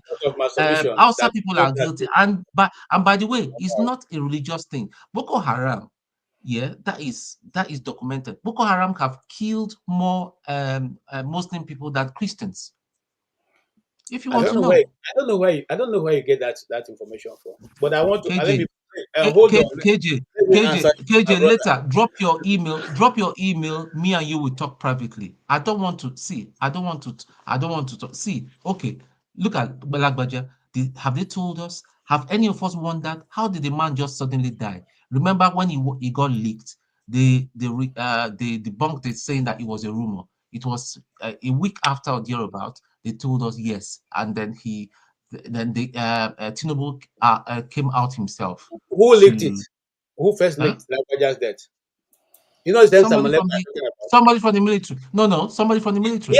Yes, it's IPOB. It is Samuel Ekpa first. It's not IPOB. It's not IPOB. It's someone within. Is someone within the organization that wasn't happy. Listen, there's some people within the organization that knows what happened to that guy. That guy did not die from a natural causes. If you want to know, that's the best I will say online, because I have to be careful. That is not my business. But the news where I got that is rumored death first and foremost, which the military came out to deny, was from Samuel Ekpa. But let's leave that. Okay. Secondly, I want to ask. I got it from Aisha Yusuf more than a week or so before they even. Yes. Now let us also go further away. You see, sometimes when we talk about what goes on in the southeast, we forget to say that there's no war, there's no active war going on in the southeast. Is there any active war? Is there any militant war? But there's guerrilla warfare going on. Can I interject, please? I just came to announce my segment, and I'll leave, please. So maybe we'll help calm everybody down. There's a segment coming up in 15 minutes time. Yes. I just want to invite all the men. You know, tonight I came personally to invite you and AY. You know, this is your specialty, polygamy. So we want you guys to come and educate us. Adam, I'm gonna come tonight. But thank you. Tell that man not to censor me. You know the man. No. Listen, Tom. Trust me. You know, I'm being. Yes, let's be open-minded. You know, let's just come and enjoy one another. He should mind his own business, respect himself. I respect him. I will not talk about him. But can we stick to something? Can we stick to something? Tonight just said something. I will unleash on him. No. Tonight, listen, Tony, I want you to listen to this. We cannot be addressing moderators, panelist issue on a live. So please, even in the comment section, I came in, I'm monitoring the comment section. We need to be mindful and be respectful of our panelists. Respect each other's opinion. I'm talking to the people in the comment section. You don't have to like what one another say. That is their view. Just leave them alone. If you have nothing nice to say, I'm challenging the people in the comment section. Come on live. Sunaija will allow you to speak, whoever that is moderating. But we need to be civil. That's all I'm asking for. And the women's segment is going to be coming on. We are going to be talking about polygamy. You got my maximum respect the other night. Kudos. Keep on doing what you're doing. Thank you. Uncle KJ, you know you're welcome, sir. Ovie, Eagles Air, Are please you gonna ignore are the you 2 gonna look for polygamists we second have in the wife for channel. are you No, gonna I'm look not for second greeting wife you, for AY, KJ? to Niger, please. I'm not. Why are you telling KJ to Uncle, come? I Are you can gonna give him they will say. Did you say Uncle hello KJ, to I'm Master? looking forward to Master you. is here. Oga Ah, Master Master! is here. Yes, Master is Master, please, if you can come, you know you're in the north, come and tell us how you think we can legalize polygamy in Africa, where people can be allowed to It's marry as legal in many. Africa, dear. I It's legal can't in Africa. believe he just singled out Masca. It's just not right. Master now. Stop now. Allow me to promote my show. What is your problem? So like that. Go ahead. So, Master, please come. We want to know. I don't want to. Don't listen to AY and to Niger. They're already in the situation. I know you're a very honorable man. So you're not like them. Please, I'm just saying. I know them already. So I hope you're not anything like them. So, sir, we'll be looking forward to you guys. So let me go get ready for my show. Thank you, guys. Bye bye. Thank you. Welcome, Masca, and thank you all for joining us. I think Ed is here. Or is he Buddy? Oh, Buddy. Buddy was here. Okay, Buddy, long time, Buddy. What is this your face that we can't see today now? Buddy. Forefather, Forefather, how is it that I got to the last stage like I've been late comer now? I was right next to our brother Ike before, on top, or more. Where can I sit on top, Joe? You are still fine. You're fine. We're going to I give was you going to back. round up my talk, but now that people have said to mess it up, no. All I want to tell Tone is this: when you want to divide a situation, divide it properly. You see, what's going on in the southeast didn't start just that way. It led to a lot of things, and what is going on in the north also didn't start that way. Even though the northerners or the northern part of the north have not taken up. In fact, there was a civilian JTS that did a little bit, but I don't know if they are still there now. So we are simply saying that you don't wait for people if people keep attacking you, okay? Even when I do nothing, then you not self-defense is allowed in every part of the world. Okay? I cannot be in my house and you want to come and kill me and you expect that I will not self-defend myself. Okay? Is there anywhere that you have heard that even those who are so-called militants in the Naira Delta have gone to attack their neighbors because they are there? There's no militant that I have ever known or that I've heard, whether it is led by Asad or the other people, that have gone to other fellow Nigerians to go and attack them. So what are you not saying? Are you saying that the East should fold their hands and then watch people come in and then be, buying their I think you can do it like the way don't take it there. That is not where my discussion started. They are trying to drive me into this tribal this, and I don't want to be talked. No, I think Amoteku is a good model. Amoteku seems to have managed to All calm. I'm simply saying is that what my premise was that if a nation drives itself this deep into tribalistic divisions, it is difficult to get them back. I don't care which tribe. I don't think tribalism is our issue. Okay.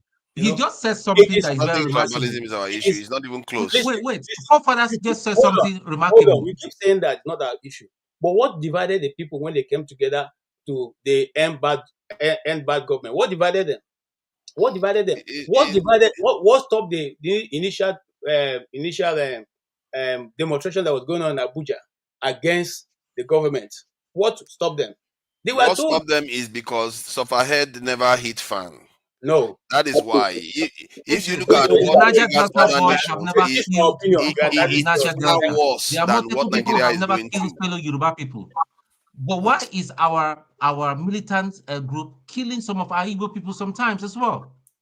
That's one question we need to ask. We've got some problems within ourselves.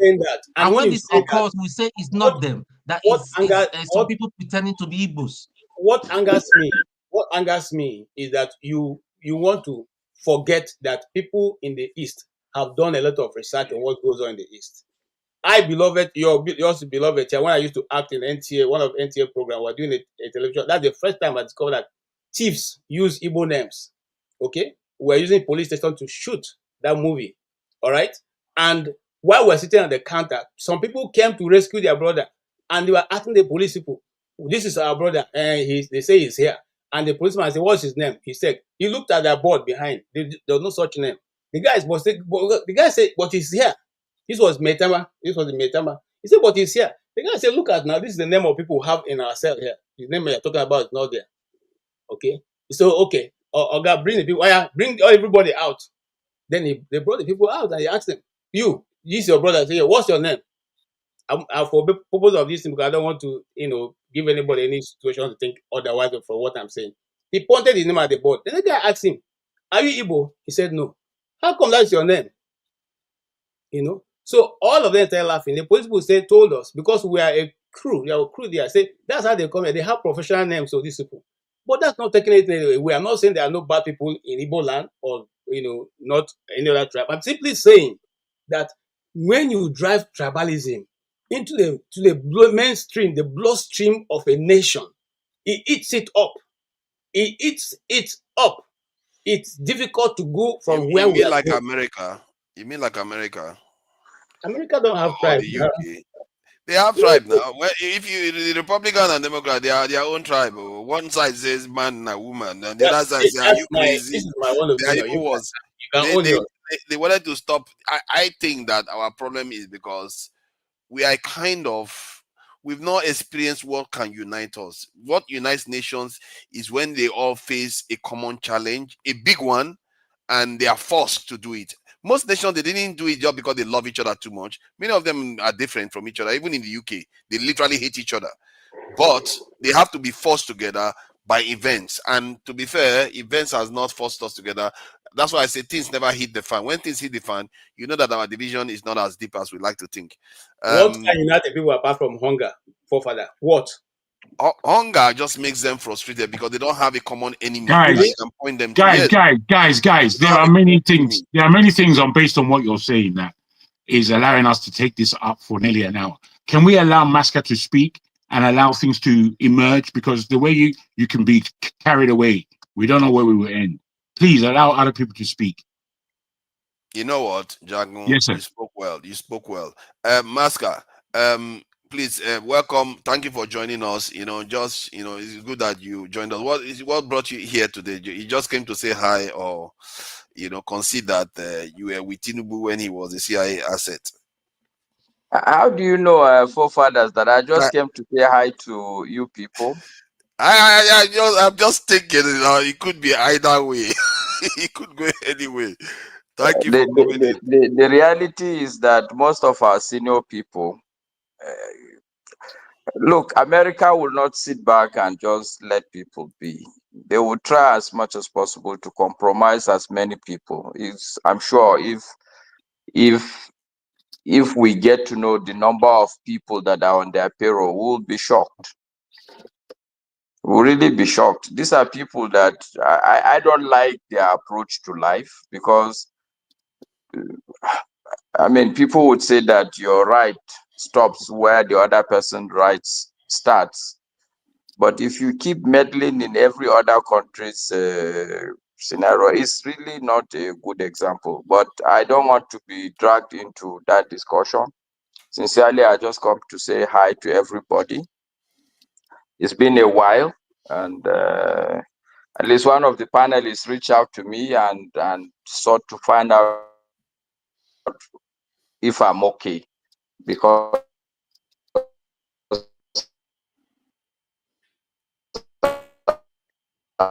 Your audio is getting shaky.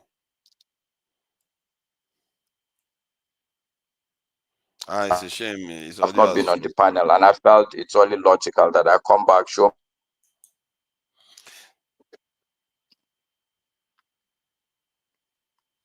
Yeah, I really appreciate you for coming in, Masca. Your audio is shaky. We can't hear you. Some people are funny like that. It's all right. We've got to round up anyway. I have to thank all the people for coming. Buddy, haven't had the chance to say anything. Buddy,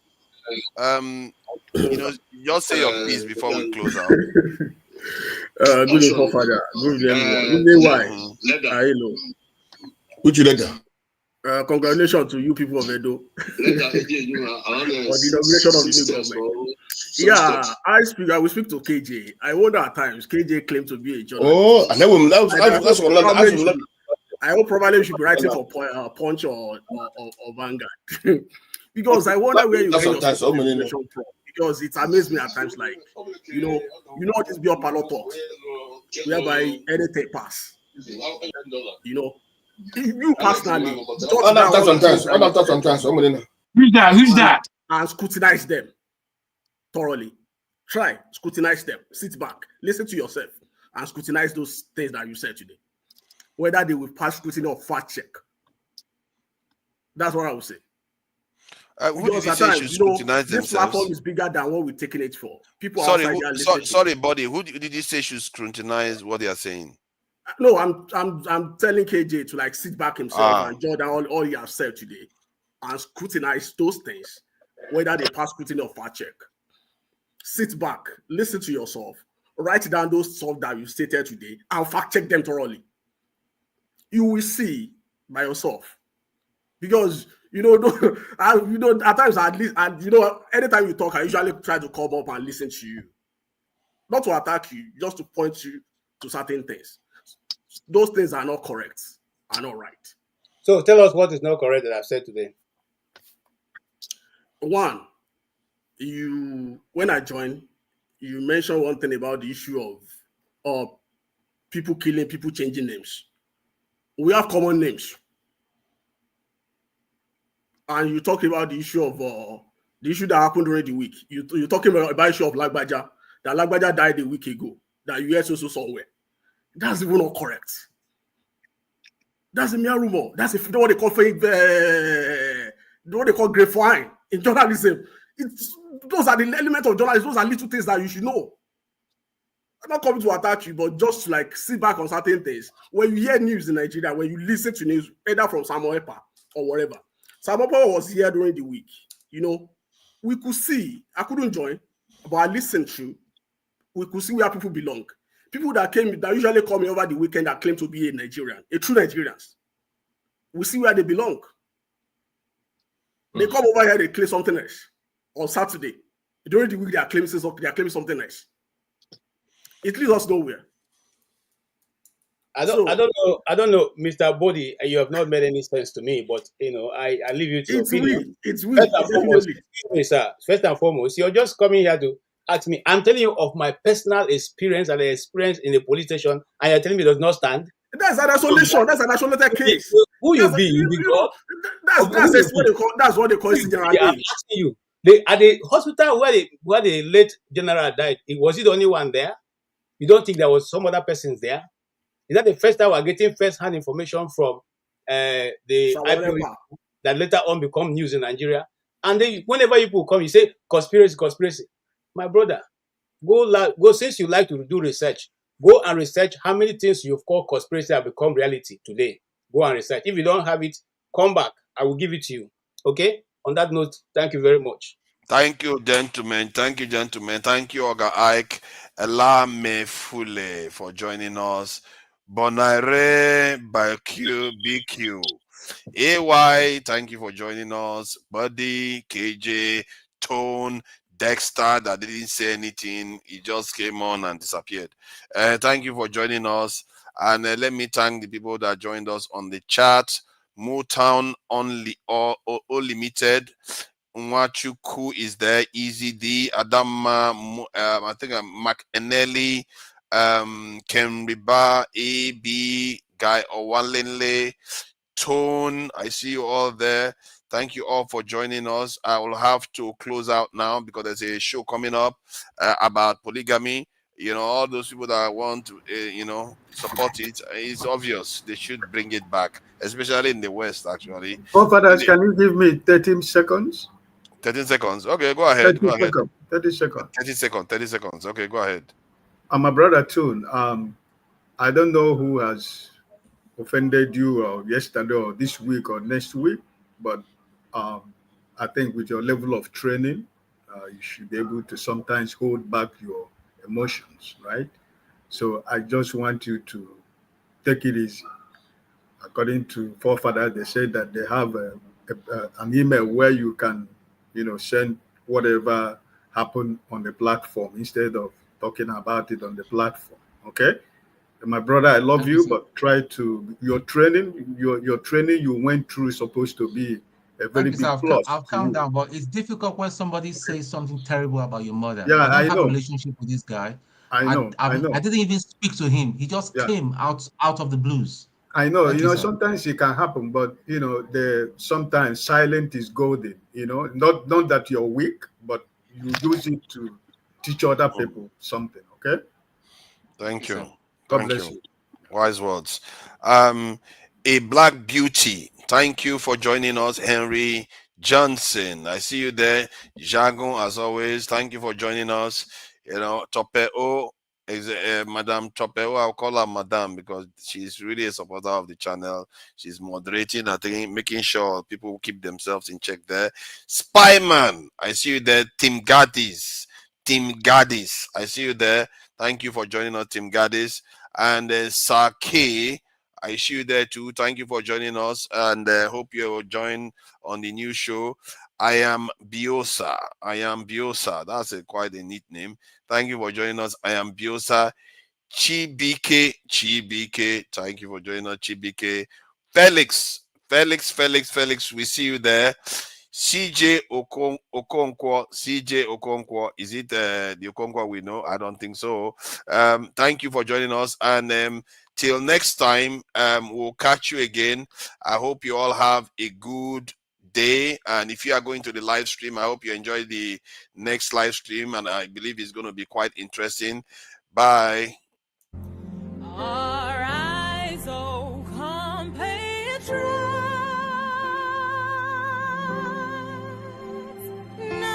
Nigeria's call obey to serve our fatherland.